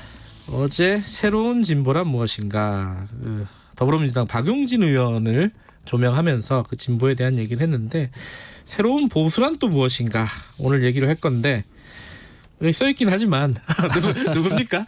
제가 사실 좀 고민을 했습니다. 두 명을 놓고. 두 명이요? 예, 김세현 전 의원하고 하태경 의원 둘을 놓고 고민했는데 김세현 전 의원 같은 경우는 기본소득, 기후변화도 보수가 다뤄야 한다. 파격적인 언급을 했었습니다. 하지만 아무래도 현역 의원을 다루는 게 더 낫지 않을까, 재밌지 않을까 생각을 했고 김세현 전 의원은 좀 점잖은 캐릭터인데 하태경 그렇죠. 의원은 다변이라서 이것저것 캘 것도 많아요. 캘 것도 많아요? 네. 그게 더 재밌겠는데. 그렇습니다. 자, 그리고 이제 김 전 의원보다는 하태경 의원이 좀 험로를 걸어왔다. 정치 이력이요? 예, 그래서 더 조명할 거리가 많겠다는 생각도 했습니다. 정치 이력이 험로다. 뭐 이게 어떤 뜻입니까? 아시는 분들은 또 아시겠지만은 이력뿐만 아니라 보면 김세현 전 의원이나 유승민 전 의원, 남경필 전 경기지사 공통점이 있습니다. 부친이 다 정치인이었고 그것도 민주정의당 전두환 노태우 정권 때 정치인들이었거든요. 그러니까 보수 집안의 맏아들들이다라고 볼 수 있는. 이게 수저가 조금 다르다. 그렇죠. 그래서 수저가 다르기 때문에 오히려 거꾸로 전향적 개혁적 보수를 추구할 수 있는 여건이 더 좋습니다. 자유롭게. 예. 근데 하태경 의원 같은 경우는 이런 배경이나 기반은 없는 더 불리한 처지에 있었거든요. 그 점이 좀 더 독특했다라고 보여지죠. 이게 하태경 의원도 386 그러니까 출신이라고 볼 수 있잖아요. 86세대 그죠? 운동권 출신이고. 네. 예. 1980년대 학생운동, 통일운동, 소위 얘기하는 NL 출신의 정치인인데 운동권 출신 인사들을 미래통합당 계열에서 볼 수 있습니다. 흔히 그렇죠? 볼 수 있어요. 예. 근데 좀 특이한 것이 대체로 두 부류가 있는데 첫 번째는 내부 혁신파 역할을 하다가 못 견디고 탈당을 했던 정치인들이 있어요. 네. 김부겸, 김영춘 전 장관도 그렇고 김성식 전 의원도 그렇죠. 네. 두 번째는 거꾸로 운동권 출신이지만 더 보수화된 김문수 전 경기지사 대표적인 사례인데 보수 정치 내부에서 지지층을 확보하는 과정에서 그렇게 되었다라고 설명을 할 수도 있겠습니다. 근데 이 하태경 의원은 두 가지 경우 모두에 해당하지 않는 그런 점에서 좀 독특한 정치인이죠. 어떤 부분이 하태경 의원을 그렇게 평가를 할 수 있는 부분, 평가를 할 수 있게 만들었을까요? 하태경 의원 하면 뉴라이트 출신 이렇게도 정의가 되지 않습니까? 그렇죠. 예. 근데 뉴라이트도 사실 86세대의 정치 문화 안에 있어요. 보면 어제도 제가 언급을 했지만 86세대가 진보를 자처했으나 과거사, 남북관계 이쪽에 좀 더 치중했다라고 하는 비판이 있는데 노선은 다르지만 뉴라이트도 마찬가지거든요. 그러니까 북한 문제에 대해서 좀 몰입을 한다거나 예, 그런 뭐 이승만 박정희를 옹호한다 이 정도 차이가 있는 거지 어떤 분야 관심 분야 같은 경우는 86 뭐 그러네요. 자타층 진보 정치인하고 크게 차이가 없었습니다. 그리고 이제 결정적으로 뉴라이트가 뉴라이트였느냐 기존의 라이트와 달랐냐 그리고 한국의 보수는 왜 서유럽 북유럽처럼 극우와 분리되지 않는가 이 질문이 있었는데 하태경 의원은 본격적으로 극우와 보수의 분리를 추구한 정치인이다. 예, 이 점은 좀 평가를 할 수 있을 것 같습니다. 그렇게 평가를 하시는군요. 사실 이제 하태경 의원이 존재감이라고 할까요? 대중적인 존재감을 보여주었던 게 이 박근혜 전 대통령 탄핵 때 좀 그런 모습을 보여줬죠. 그렇습니다. 저는 2016년 12월 6일 그날이 하태경 의원에게 굉장히 역사적인 날이었다고 보는데요. 박근혜 전 대통령 탄핵 소추안 가결 3일 전이었죠. 국정농단 청문회에 이재용 삼성 부회장이 출석을 했습니다. 그때 하태경 의원이 남긴 말이 나는 새누리당을 해체시키겠다. 당신은 정경련을 해체시켜라. 이런 얘기를 합니다. 이것이 새누리당 계열 의원 입에서 정경련 비판 발언이 나온 것 굉장히 이례적이었는데 사실은 2014년경 박근혜 정부 중반기쯤이었죠. 이때에도 이제 재벌 총수 사면을 하태경 의원이 반대를 했던 적이 있고요. 물론 하태경 의원이 뭐 재벌 개혁을 해야 한다 이런 논지가 강한 정치는 아니기 때문에 당연히 보수 정치인으로 분류를 네. 할 수 있는데 그래도 이제 법 앞에 평등 정도는 보수가 추구해야 한다라고 그런 행보를 또 보여줬다고 볼 수 있겠습니다. 사실 그게 뭐 당연한 거긴 하지만은 참 우리 그 정치 구도에서는 굉장히 새롭다고 할까요? 이색적이라고 할까요? 그렇게 느껴지긴 했어요, 그죠? 그리고 이제 그 이후의 진로들 보면 바른정당, 바른미래당, 새로운 보수당 이렇게 별도의 독자 노선을 한동안 걸었었는데 이것이 리스크를 감내했던 도전이다. 이 점은 평가를 할 수 있을 것 같아요. 심지어 이제 자유한국당 내에서 한동안 보수통합 관련해서 나왔던 얘기가 제가 취재를 하면서 자주 들은 얘기인데 다른 사람은 받아줘도 하태경은 안 받아줄 거다. 이런 얘기도 많이 있었어요. 밖에서 당에 대해서 굉장히 쓴소리를 많이 했기 때문에. 네, 하태경 의원이 주적이 민주당이 아니라 자유한국당이다라고 여겨질 정도로 자주 비판을 했었고 이게 민주당에서 하는 비판보다 더 자유한국당 입장에서는 아플 수 있는 거죠. 그래서 좀 쌓여있던 것들이 많을 정도로 그렇게 좀 보수 내에서의 어떤 대립각을 세우는 그런 행보들을 많이 했었는데 근데 어쨌든 간에 보수통합 이루어지고 나서 이번 총선에서 좀 무난하게 3선이 되었죠. 그렇죠. 네, 뭐 운도 따랐다라고 당연히 볼 수 있겠는데 이게 어쨌든 그런 도전을 거쳐서 3선이 되었다는 것은 쉽게 당선된 거에 비해서는 성공 가능성이 앞으로 높다. 당내에서 입지를 더 공고히 할 가능성이 높다. 그렇습니다. 그리고 김종인 비대위가 통합당에서 출범을 했는데 하태경 의원이 굉장히 여유롭게 또 비대위 행보를 옹호를 하고 있어요. 그러면서도 기본소득이라든지 이런 정책에 대해서도 열어놓고 논의한다라고 하는 태도를 보여주고 있고 김종인 비대위가 성공을 또 만약에 하게 된다면 하태경 의원도 당내 입지가 더 굳어질 수 있는 그런 배경이 또 되고 있는 것이죠. 하태경 의원은 최근에는 근데 방송 인터뷰는 많이 안 하더라고요. 자제하는 분위기. 어떻게 보면은 글쎄 뜰 만큼 떴다 보고 이제는 여유 있다. 중량감을 더할 때가 아닌가 뭐 이렇게 판단을 또 할 수 있겠습니다. 네.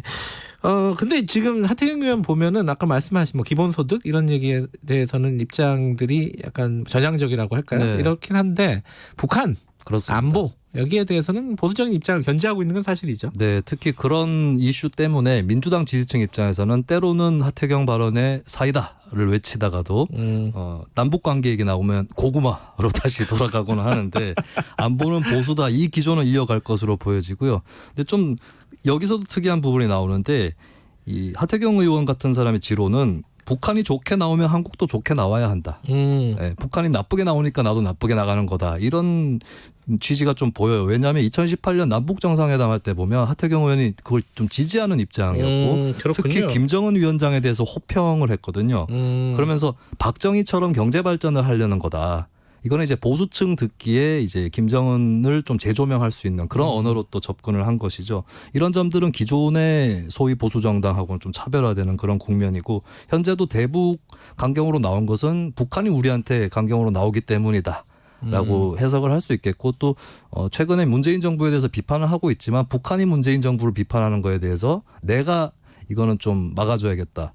맞서서 역공해야겠다. 이런 태도를 또 보여주고 있기도 합니다. 그리고 또 하태경 의원 특유의 묘수가 외교안보 노선에서 나온 적도 있는데 어떤 거죠? 한일 갈등이 작년에 한참 벌어졌을 때 이제 북한에 대해서 한국 측이 반도체 소재를 좀 이렇게 몰래 보내고 있는 거 아니냐라고 하는 그런 음모론이 나올 때였는데 오히려 하태경 의원이 일본이 북한에 밀수출한 혐의가 있다라고 그런 의혹을 제기를 했습니다. 근데 이거 아무나 할 수 없는 게 자유한국당 측에서는 그때 대일 외교를 그르쳤다라고 하면서 문재인 정부를 공격하는 입장이어서 좀 몸이 굳어져 있었고 맞아요. 민주당 입장에서도 이런 얘기를 하기 힘든 건 일본 정부, 북한 정부를 다 자극할 수 있는 거거든요. 이 묘한 틈새를 하태경 의원이 노려서 치는 그런 플레이가 나온 적도 저는 있었습니다. 그 인터뷰했던 기억이 납니다. 하태경 의원 당시 이 내용으로. 네.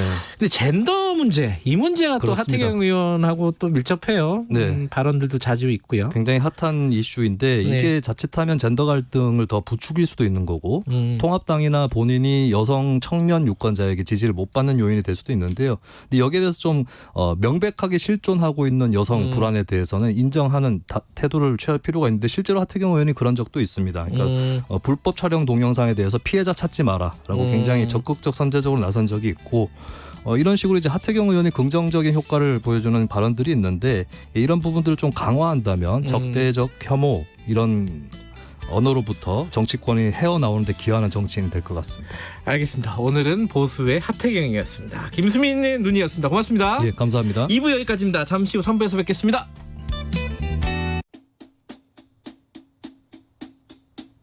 주진우 라이브, 주진우 라이브, 주진우 라이브, 주진우 라이브.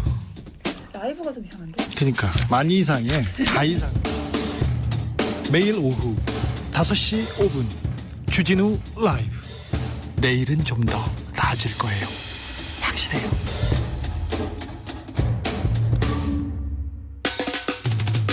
오태훈의 시사본부. 오태훈의 시사본부. 오태훈의 시사본부.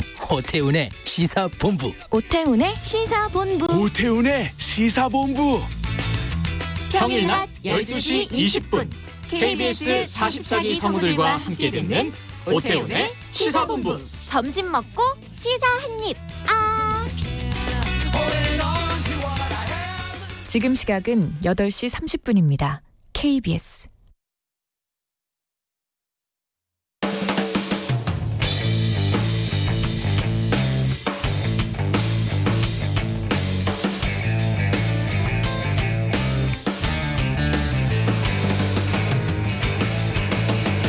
김경래의 최강 시사. 코로나19 발생 이전의 세상은 이제 다시 오지 않습니다. 이제는 완전히 다른 세상입니다. 최대한 약속과 모임을 연기해 주시고 비대면으로 전환하고. 사실 코로나 이후에 우리의 노동 현실 어떻게 변할지 굉장히 불확실하다. 김경래의 최강시사 연속기획 코로나19 언택트 시대 노동의 그늘.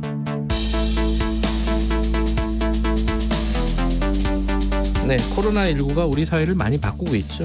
비대면 사회라고도 부르기도 하는데 그 상황에서도 위험을 감수하고 있는 노동자들의 많이 있습니다. 그 목소리를 직접 들어보는 시간 연속 기획으로 마련을 했습니다. 오늘은 콜센터 얘기입니다. 이게 대표적으로 집단 감염이 많이 발생한 곳이기도 하고요. 그 콜센터의 열악한 노동 실태라고 할까요? 노동 환경이 이 코로나 때문에 드러나게 된 것도 있습니다. 민주노총의 서비스연맹 이윤성 콜센터 지부장님과 함께 관련 얘기 나눠보겠습니다. 스튜디오에 모셨습니다. 안녕하세요. 네, 안녕하십니까. 이윤성입니다. 네, 이윤성 지부장님께서는 지금은 이제 노조에서 일을 하시는 거고, 그렇죠? 예, 맞습니다. 그 콜센터에는 언제까지 근무를 하셨나요? 지금도 뭐 재직 중에는 있습니다. 아, 그래요? 예. 그럼 실제로 현장에서 일을 하시나요? 저는 상담사 출신은 아니고요. 예, 콜센터 이제 관련 회사에서 관리자로 일하고 있습니다. 아, 관리자로 일하고 지금 현장 상황을 누구보다 좀 정확히 알고 계시겠네요, 그죠? 예. 요번에 저희들이 사실은 콜센터에 저는 직접 현장 취재를 가본 적은 없고 TV나 이런 데 화면은 나오는 걸 많이 봤는데 보통 닭장이라고 많이 표현을 하더라고요. 실제로 그 정도로 열악합니까? 조금 뭐 과장된 게 아니냐는 뭐 생각들도 하실 수가 있는데, 저희 현대 뭐 다른 사무공간을 비교했을 때 닭장이라고 해도 우리가 없을 정도로 좀 상황이 되게 열악한 편입니다. 아니 보통 이제 사무실이라는 게 보통 사무직이 자기 책상 하나씩 갖고 있고 뭐 그 정도잖아요. 근데 콜센터도 뭐 비슷하지 않을까? 뭐 그게 특별히 더 열악한 것인가? 뭐 이런 느낌도 있는데 실제로는 어떻습니까? 이제 콜센터, 대형 콜센터를 특히 이제 가보면은 그 한 공간에 작게는 몇십 명에서부터 많게는 100명, 200명이 되는 상담사분들이 한 공간에서 일을 하거든요.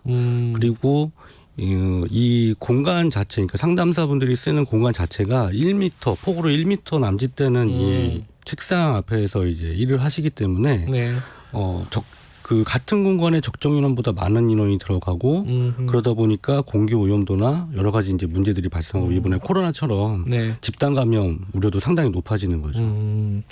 이게 지금 전국에 그 추산이 되나요? 콜센터 업무에 종사하시는 노동자가 몇 분이나 있는지? 아쉽게도 정확한 집계가 나와 있지는 않고요. 그렇겠군요. 예, 이번에 이제 코로나 사태로 인해서 뭐 서울시나 아니면은 이제 지방 그 자치단체에서 네. 파악을 좀 서둘러서 하고 있긴 한데 예. 정확한 추산은 아직 안 돼 있고 저희가 추정하기로 한 40만 명 정도 관계자들이 있는 걸로 알고 있습니다. 40만 명이요? 네. 굉장히 큰 산업이네요. 그렇죠. 예. 지금 현장에서 일을 하고 계신 상담사로 일하고 계신 분이 저희들이랑 전화로 연결되는데 연결됐나요? 예, 전화. 안녕하세요. 안녕하십니까. 예, 상담사 목소리시네요. 네. 되게 익숙한 목소리입니다. 지금 일하시는 중은 아니시고요? 네, 저는 금일은 휴무입니다. 아, 휴무시구나. 예, 예. 네. 이렇게 연결을 해주셔서 감사드리고요. 저희가 네. 편의상 익명으로 좀 인터뷰를 진행을 하겠습니다. 네. 좀 간단하게 물어볼 건 많지만은 그 코로나 상황 이후에 그 집단 감염 네. 사태 이후에 그런 감염이라든가 이런 환경들이 어느 정도 좀 개선이 됐는지 뭐 지침들이 어떤 변화가 있는지 이런 걸 좀 중심으로 여쭤볼게요. 변화가 좀 있습니까? 네, 저희 센터 같은 경우에는 네. 그 지그재그로 뛰어앉기도 되어 있고요. 네. 또 아크릴로 가림판을 설치하기도 하였는데 예. 이제 문제는 저희가 이거를 설치하기까지 노동부에 팩스까지 넣어가면서 다시 한번 감독을 해달라는 이런 절차를 밟아가지고 그 이후에 시행이 된 거고요. 솔직히 노조가 없는 다른 회사들 같은 경우 제가 지금 콜센터가 밀집되어 있는 곳에서 일을 하거든요. 꼭 저희 회사 아니라 다른 회사도 예. 같은 건물에 콜센터가 있는데 네. 저희 회사 정도의 그런 관리를 하고 있는 회사가 거의 없습니다. 그래서 이것도 저희가 투쟁해서 얻어낸 결과이고요. 네. 대부분의 상담사들은 훨씬 더 열악한 환경에서 지금 일하고 있습니다. 그러니까 선생님이 일하시는 곳은 노조가 있기 때문에 그나마 저희가 사실은 그 이전에 한번 그 구로 콜센터 사태가 터지고 나서 예. 노동부와 시청 쪽에서 저희 쪽에 감독관이 나오셨는데 네. 감독관이 나와서 관리자들과 커피 마시면서 담소를 나누고 가는 걸 제가 직접 목격을 해서 네네. 제가 그거를 민주노총에 보고를 하고 팩스를 넣어서 다시 한번 제 감독이 나온 이후에 아크릴판 설치와 띄어쓰기를 시행하게 되었습니다. 아니 그거 아크릴판 설치는 사업주가 사업장에서 네. 해줘야 될 일인데 그걸 감독관한테 노동부에 또 얘기하고 그래서 다시 건너와야 되는 거잖아요, 얘기가. 네, 그렇긴 한데 그때 노동부 근로감독관 얘기에 의하면 사실은 이게 코로나 사태가 저희가 처음 접하는 사태이다 보니까 이게 권유는 할 수 있어도 강제를 할 수 있는 법적인 조항이 없다고 하시더라고요. 아, 예. 네. 그러면은 지금 다른 사업장들은 선생님이 계신 사업장보다 더 열악하겠네요. 주변에 지인들도 있으실 거 아닙니까? 네, 그죠? 맞습니다. 상당히 열악하고요. 예. 이런 식의 앉기를 하고 있는 곳도 거의 없다고 보시면 그래요? 되고요. 네, 가림판을 설치하는 것도 사실 이게 비용이 드는 문제다 보니까 원청에서 도와주지 않으면 도급사 같은 경우에 도급사도 사실 열악한 중소기업이다 보니까 네. 이거를 전부 시행하는데 비용이 들다 보니 예. 선뜻 할 수 없는 그런 상황들이 있습니다. 예. 지금 도급사라고 하면은 지금 일하시는 곳도 하청업체인 거예요? 원청이 아니라? 네, 저희 하청업체입니다. 거의 콜센터들은 대부분 하청업체로 근무를 해서 예. 그 원청 밑에 도급사 여러 개를 놓고 경쟁을 세워서 이렇게 줄 서세우기 하는 이런 식으로 해서 1, 2년마다 꼴찌는 탈락시키는 이런 방식으로 거의 대부분 운영되고 있으니까 상당히 열악한 그런 근무 강도가 높을 수밖에 없는 그런 제도입니다. 그러니까 하도업체를 여러 개를 그렇죠. 둬서 원청이 경쟁을 시킨다. 맞습니다. 매일매일 1등부터 꼴등까지 점수가 나오기 때문에 민감할 수밖에 없고 사람들이 모두 다 콜스라든가 내지는 요새는 모바일을 많이 쓰다 보니까 외부로 글을 올리게 되면 그 글을 처리하는 처리율 같은 거를 매일 등수가 나오기 때문에 꼴찌를 하게 되면 당연히 인센티브도 받을 수 없고 또 인센티브 당장 돈이 문제가 아니라 1, 2년 뒤에 재계약에 문제가 되기 때문에 수많은 사람들이 일자리에 걸린 문제여서 다들 굉장히 민감합니다. 그러면은 그런 공간에서 그런 어떤 경쟁이 붙으면은 뛰어앉기 이런 것도 쉽지 않은 게 다들 출근하려고 할 거 아닙니까, 그죠? 맞습니다. 출근해야 되고 휴무를 쓰는 것도 사실 그렇게 쉬운 일은 아니고요. 뭐 주 5일 근무제가 당연히 지켜지고 있지만 그 외에 연차를 쓴다거나 이런 게 노조가 있는 회사와 없는 회사는 확연하게 차이가 나고요. 제가 처음 입사했던 불과 2, 3년 전만 하더라도 콜센터는 연차를 원래 못 쓰는 거다라고들 그렇게 너무 당당하게 노동법을 위반하는 얘기를 너무 당당하게 말씀하시는 그런 곳에서 일을 하고 있습니다. 근데 이게 아무래도 경쟁이 있다 보니 그런 면이 있습니다. 아프면 쉬라고 정부에서 얘기하는데 그것도 뭐 남의 얘기겠네요. 그죠? 네, 맞습니다. 네. 알겠습니다. 여기 바쁘신데 연결해 주셔서 감사드립니다. 네, 감사합니다. 예, 콜센터 근무 현장에서 일하시는 분과 간단하게 얘기 나눠봤고요. 계속 얘기 이어가 보겠습니다. 이윤선 콜센터 지부장님과 얘기 나눠보고 있는데요. 근데 하나 궁금한 게 이 콜센터 직원들 있잖아요. 네. 급여가 어느 정도 돼요? 최저임금 또는 최저임금보다 1-20만 원 약간 높은 정도라고 보시면 됩니다. 그렇죠. 그런 최저임금 정도 수준이다. 예. 네. 근무 시간은 뭐 하루에 한 8시간 꼬박꼬박 그렇죠. 넘을 거 아닙니까? 그렇죠? 예, 대체로 8시간 내지는 그 이상 되죠. 이게 아까 얘기를 했어요. 그 경쟁이 있다. 네. 그 이제 하도 그 원청은 하나인데 그 하청업체들이 여러 개라서 콜센터 그렇죠. 그래서 서로 경쟁을 붙여서 실적이 안 좋은 데는 탈락시킨다 계속 주기적으로. 예. 이게 어떤 코로나 방역과 어떤 관계가 있습니까? 관계가 많죠. 왜냐하면 네. 일단 이제 하청하고 이제 원청 네. 이 구조로 대부분 이제 나눠져 있는데 네. 원청에서는 실적을 암암리에 강요를 하고 있고 그렇겠죠. 예, 네. 하청은 거기에다 맞추려다 보니까 네. 일단은 어떤 법 준수라든가 아니면 이번에 코로나처럼 코로나 사태의 예방책이 우선이 아니라 네. 뭐든지 이제 실적 우선이 돼버리는 거죠. 예, 그러다 보니까는 실적에 따라서 모든 걸 먼저 시행을 하고 그 뒤에 이번 코로나처럼 이제 감염 예방이나 대책들이 그 뒤에 시행이 되기 때문에 아무래도 순위가 밀릴 수도 없고요. 밀릴 수밖에 없고 또 더 중요한 거는 이게 앞에서 이제 말씀하셨지만 한 개의 원청에 여러 개의 이제 하청들이 몇 개, 2개 이상의 하청들이 있는 경우가 또 많단 말이죠. 그러니까 서로 경쟁이 돼서 이 실적에 대한 것들을 하청들이 신경을 안 쓸래 안 쓸 수가 없는 그런 구조가 돼 있는 거죠. 그 실적 때문에 뭐 어떤 방역이라든가 환경이라든가 안전이라든가 이런 부분들은 약간 뒷전으로 밀릴 수밖에 없다. 그런데 이 방역에 대한 책임, 안전에 대한 책임은요 하청업체가 지는 거예요, 아니면 원청이 지는 거예요?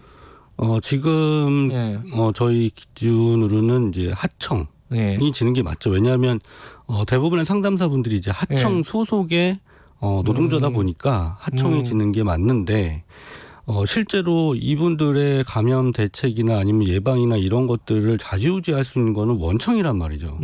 예, 그래서 원청에서 좀 적극적으로 나서고 원청에서 또 비용도 되고 해야 되는데 이런 것들이 아직까지는 없고 원청에서는 우리 직원이 아니니까 일단은 우리 직원이 아니니까 뭐 하청에서 알아서 해라 또는 비용 문제 때문에 또 외면하고 뭐 그런 문제들이 있는 거죠.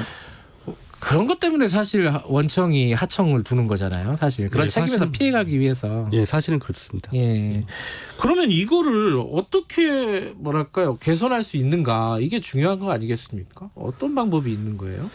뭐 가장 근본적인 문제 해결이라고 하는 건 저희가 보기에는 원청이 직접 고용해서 직접 신경 써라. 네. 예, 이거를 지금 주장을 하고 있고요. 예. 이게 만약에 안 된다 그러면. 네. 이게 관계기관에서 이제 제재를 가할 수밖에 없고 관계기관에서 물론 이제 뭐 정부 부처를 이제 말하는 겁니다. 네. 그래서 관리 감독을 좀 철저히 하고 또 법제화하고 네. 뭐 이런 방법밖에는 없는 거죠. 근데 이번에 이제 코로나19 같은 경우에 사태가 터지고 나서 뭐라 그럴까요? 그 방역 책임자 이런 것들을 두라고 지금 지자체나 이런 데서 얘기를 하고 있지 않습니까? 네, 맞습니다. 그런 게 실제 현장에서는 제대로 이루어지고 있습니까? 뭐 방역 책임자를 지정하는 문제는 지정 자체는 이제 어렵지 않으니까 지정을 할 수 있겠는데 이름을 써놓는 거니까요. 예, 그렇죠. 예. 실제로 그 방역 책임자가 역할을 다 할 수 있겠느냐라는 거에는 저희도 좀 굉장히 좀 의구심이 많이 들고요. 네. 그럴 수밖에 없는 게 앞에서 얘기했던 것처럼 방역 책임자라는 건 어차피 하청 소속의 직원분이실 거고 네. 이 칼자루는 이제 원청에서 주고 있다 보니까 여러 가지 이제 제약이 생길 수밖에 없는 거고요. 정말로 이 그 담당 방역 관리자가 제대로 일을 하고 역할을 해야 된다 그러면은 이 자체를 원청으로 전부 다 옮기던가 역할이나 아니면 책임 소재 자체를 원청으로 옮긴다던가 네, 아니면 강력한 법 제한을 한다든가 하는 이제 쉽지 않은 그런 문제들이 해결책으로 있는 거죠. 아까 그 콜센터에서 일하시는 분이 그 말씀하셨잖아요. 아크릴판 하나를 만약에 설치를 한다, 침 같은 게 치지 말라고 이제 약간 높이라 그랬잖아요. 예, 그렇죠. 근데 하청업체에서 우리 돈 들어서 못 한다. 원청이 해줘야 되는 거잖아요. 근데 안 해줘. 원청은 아니, 니들이 해라. 이러기 시작하면 이게 한두 끝도 없는 거 아닙니까, 그죠? 그렇죠. 예. 그 이제 원청과 하청의 관계에서 이제 그 계약 단계를 보면 이게 대부분의 콜센터가 이제 하청의 전문 콜센터 회사들이 이제 위탁을 받아가지고 운영을 하고 있는데 입찰 자체가 최저 입찰이에요. 그리고 경쟁 입찰이다 보니까 이제 비용이 이제 최저가로 콜센터 전문회사인 하청에서는 수임을 할 수밖에 없고 그러다 보니까 비용의 한계가 가장 또 큰 문제 중에 하나인 거죠. 근데 이제 하청업체, 원청업체의 관계도 있는데 개별 노동자들도 이 콜수 같은 것들이 자기가 하루에 몇 통화 이것들이 다 이렇게 개별적으로 다 정해져 있는 거예요? 실적이죠. 가이드 그렇죠. 하루에 통화해야 되는 양. 또 통화 분수, 그다음에 이제 품질이라 그래서 고객 만족도, 대략 이런 것들의 가이드라인이 목표가 개개인마다 어느 정도 주어져 있죠. 그러기도 하고 고객을 또 유치해야 되는 그런 콜들도 많이 있잖아요. 예, 맞습니다. 이제 저희 이제 업계에서는 인바운드 또는 아웃바운드 이렇게 표현을 하는데 이 중에서 이제 아웃바운드라고 하는 이제 업무 형태가 지금 말씀하신 이제 고객을 유치하고 상품을 판매하고 이런 형태의 이제 업무입니다. 그 사람들은 그러면은 고용 관계가 어떻게 되는 거예요? 그냥 비정규직인가요? 아니면은 개인 사업자인가요? 예, 이분들의 또 고용 형태가 되게 특이하고 굉장히 좀 안타까운 부분이 있는데 좀 전에 이제 나와서 말씀하셨던 분, 대부분의 이제 또 콜센터 그 많은 수의 이제 상담소 분들은 인바운드라 그래가지고 대체로 근로계약을 맺고 물론 이제 하청업체지만 콜센터 전문회사에 근로계약을 맺고 일정 고정급이 있는 최저임금을 보장받을 수 있는 이제 근로자로 일을 하는데 지금 말씀하신 이제 아웃바운드. 그러니까 전화를 걸어서 보험 상품을 판매한다든가 아니면 어떤 실적을 올린다든가 이렇게 하시는 분들은 근로계약이 아니라 저희가 용역계약, 흔히 이제 뭐 위탁직, 위촉직 이런 형태로 해서 노동법의 보호를 받지 못하는 고용계약으로 일을 하고 계시거든요. 그러다 보니까 더 열악할 수밖에. 일종의 뭐 특수고용 같은 그런 형태가 되겠네요. 내용으로 보면은. 근데 이 최근에 집단 감염 터진 콜센터들 보면은 대부분 아웃바운드라고 해요. 그게 관련이 있을까요? 이분들이 아무래도 이제 노동법의 보호를 못 받고 같은 상담사분들이지만 더 열악한 환경이 있다 보니까 그런 게 있고 더더군다나 이분들이 노동법의 보호를 못 받다 보니 뭔가 문제가 생겼을 때 해결해 줄 수 있는 기간도 제한적이고 그리고 이분들은 앞에서 이제 말씀드렸던 근로계약이 아니라 용역계약이란 말이죠. 그래서 이게 노동법의 보호를 못 받다 보니까 언제든지 해고되거나 기간이 되면은 이제 실질적인 해고로 이어지는 경우가 많기 때문에 회사가 시키는 대로 또 회사가 실적을 올리는 대로 당할 수밖에 없는 그런 상황인 거죠. 콜센터에도 이 특수고용 형태들이 만연하군요. 네, 굉장히 많습니다. 콜센터 이쪽 그 업계에서는 노조 조직률이 한 몇 % 됩니까? 저희가 지금 보기에 1% 정도라고 보고 있고요. 아직 멀었네요. 아직도 가야 길이 멀습니다. 알겠습니다. 뭐 짧게나마 콜센터 노동자들이 지금 현재 어떤 부분이 가장 어려운 부분인지 그 얘기를 좀 들어봤습니다. 우리 그 고용노동부 장관도 나중에 불러가지고 얘기를 할 텐데 가장 필요한 정책, 개선 방향, 개선 정책 한 가지만 말씀해 주시고 마무리하죠. 이 콜센터에서 가장 필요하다고 생각되는 거는 일단 뭐 고용노동부 장관님이 나오신다고 하시니 그분께 드릴 수 있는 거는 현장의 철저한 관리 감독. 그 콜센터가 아무래도 이렇게 열악하고 이런 문제들이 많다 보니까 노동법 자체가 무시되는 부분이 많아요. 좀 전에는 이제 뭐 연차 얘기를 아까 전하셨던 이제 상담소분이 하셨는데 법에서 규정되는 연차도 마음대로 못 쓰는 그런 구조가 되어 있거든요. 그래서 철저한 관리 감독이 소박하네요. 철저한 관리 감독을 해달라. 굉장히 기초적인 겁니다. 그렇죠? 그 정도로 열악하다는 얘기입니다. 알겠습니다. 오늘 말씀 여기까지 듣겠습니다. 고맙습니다. 감사합니다. 민주노총 서비스연맹 이윤성 콜센터 지부장님이었습니다. 김경래 최강시사 듣고 계신 지금 시각은 8시 48분입니다.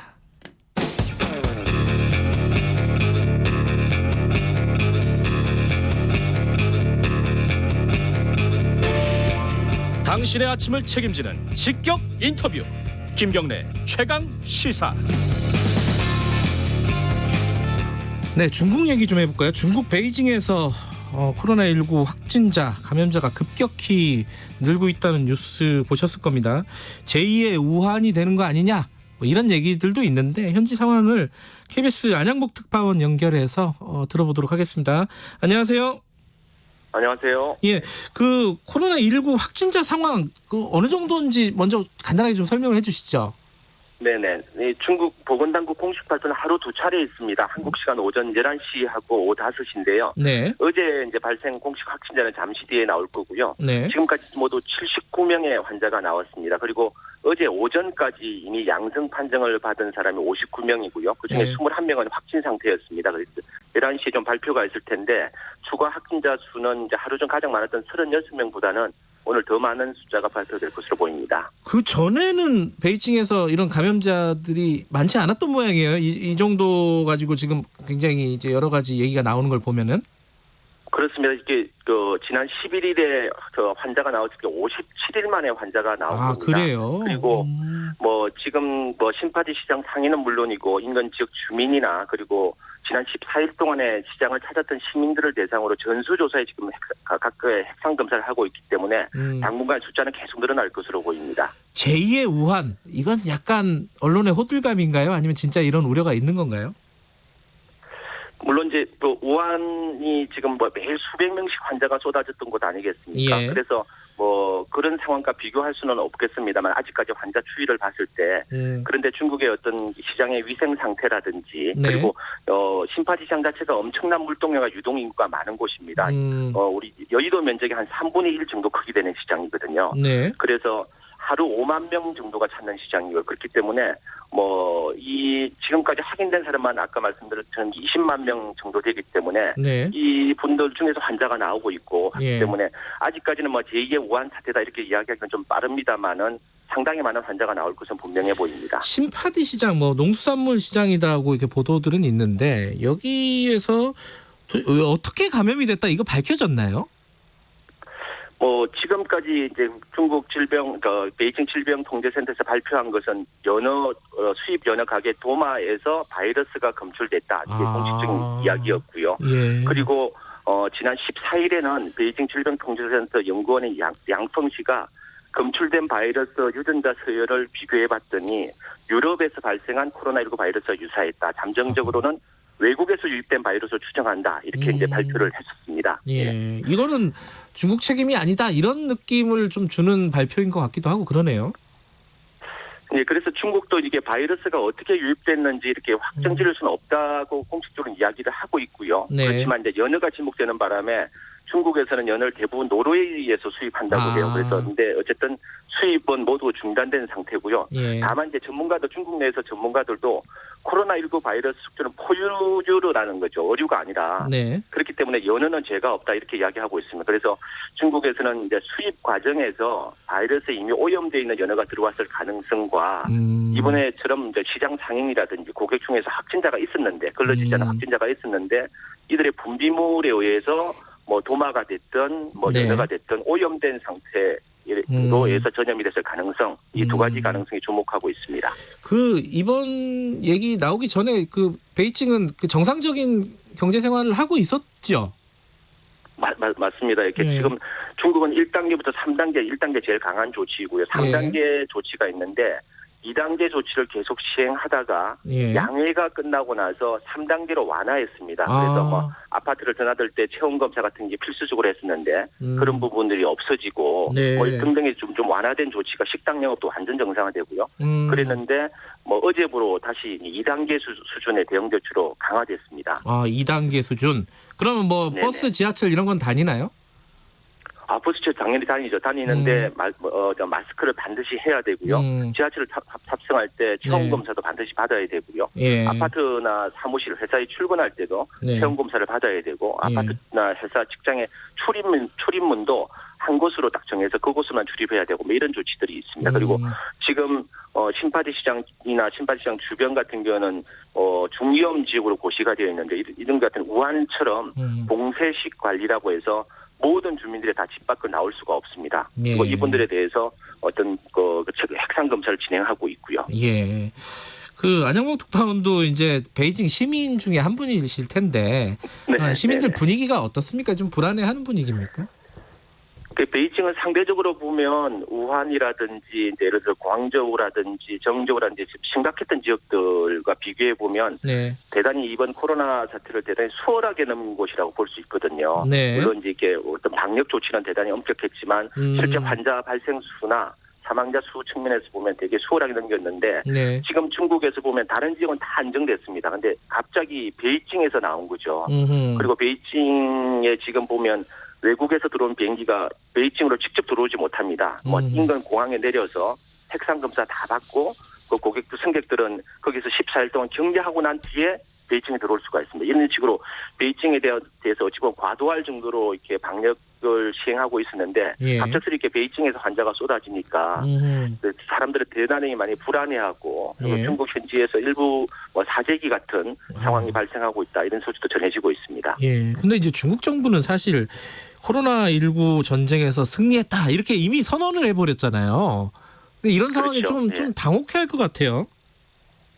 맞습니다. 지난 양회 때 코로나와 전쟁에서 승리했다 이렇게 사실상 선언했었고요. 네. 지난 7일 백스를 발간하면서도 인민전쟁에서 코로나와 인민전쟁에 승리했다라고 선언하면서 이후에 이제 환자가 나오는 조치에 대해서는 네. 엄격하게 책임을 묻겠다 이렇게 발표도 했습니다. 그리고 실제 그 신파디 시장에 있는 펑타이 부구청장이 면직이 됐습니다. 그리고 신파디 시장의 사장, 총경리도 면직이 됐고요. 이렇게 네. 과감하게 좀 조치를 하면서 사실상 전쟁에 돌입했다 이렇게 표현들을 중국 관영 매체는 하고 있는 상황인데 사실 이제 미국의 환자가 속출하는 것을 보면서 자국에나 신경을 써라 이렇게 이야기해오지 않았습니까? 그랬죠. 예.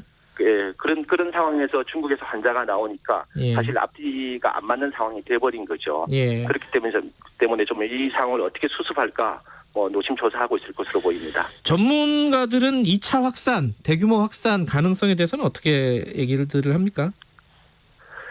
중국에는 이제 감염병 권위자라고 하면 크게 두 분을 꼽는데요. 중난산 박사와 함께 이제 상하이 푸단대 교수인 장원홍 교수가 예. 있습니다. 이제 이분이 14일날 장원홍 교수가 14일날 글을 하나 올렸는데요. 예. 이번 사태를 두고 이제 기쁜 소식 하나와 나쁜 소식 하나가 있다 이렇게 올렸습니다. 예. 기쁜 소식은 모든 환자가 지금은 추적이 가능한 심파디와 관련된 사람들이다. 전파 경로가 곧 확인된다. 네. 이런 부분들은 이제 우한과 달리 되게 기쁜 소식이라고 언급을 했고요. 예. 나쁜 소식은 이게 심파디 시장의 유동인구가 엄청나게 많다는 거죠. 네. 그리고 그렇기 때문에 새로운 어떤 폭발적인 환자 발생 가능성, 2차 유행이 올 가능성이 있다, 높다. 네. 이렇게 또 진단도 했습니다. 그리고 실제 어제 이제 1차 역학조사 결과가 나왔는데 네. 지난 12일, 13일에 확진된 환자들 중에서 이분들의 증상이 일주일 전에 이미 다 관련 증상이 있었다는 거예요. 그런데 예. 아무도 병원에 가지 않고 이번에 추적하면서 확인이 된 거죠. 예. 이런 사람들이 상당수 있을 것으로 보이고 예. 이런 분들이 사실상 2차, 3차 전염으로 진행되고 있다. 이렇게 현재에서는 보고 있습니다. 알겠습니다. 좋은 소식이 맞았으면 좋겠습니다. 여기까지 드릴게요. 고맙습니다. 네. 고맙습니다. 예, 베이징의 KBS 안양봉 특파원이었습니다. 김경래 최강시사 오늘 여기까지입니다. 내일 아침 7시 20분에 다시 돌아오겠습니다.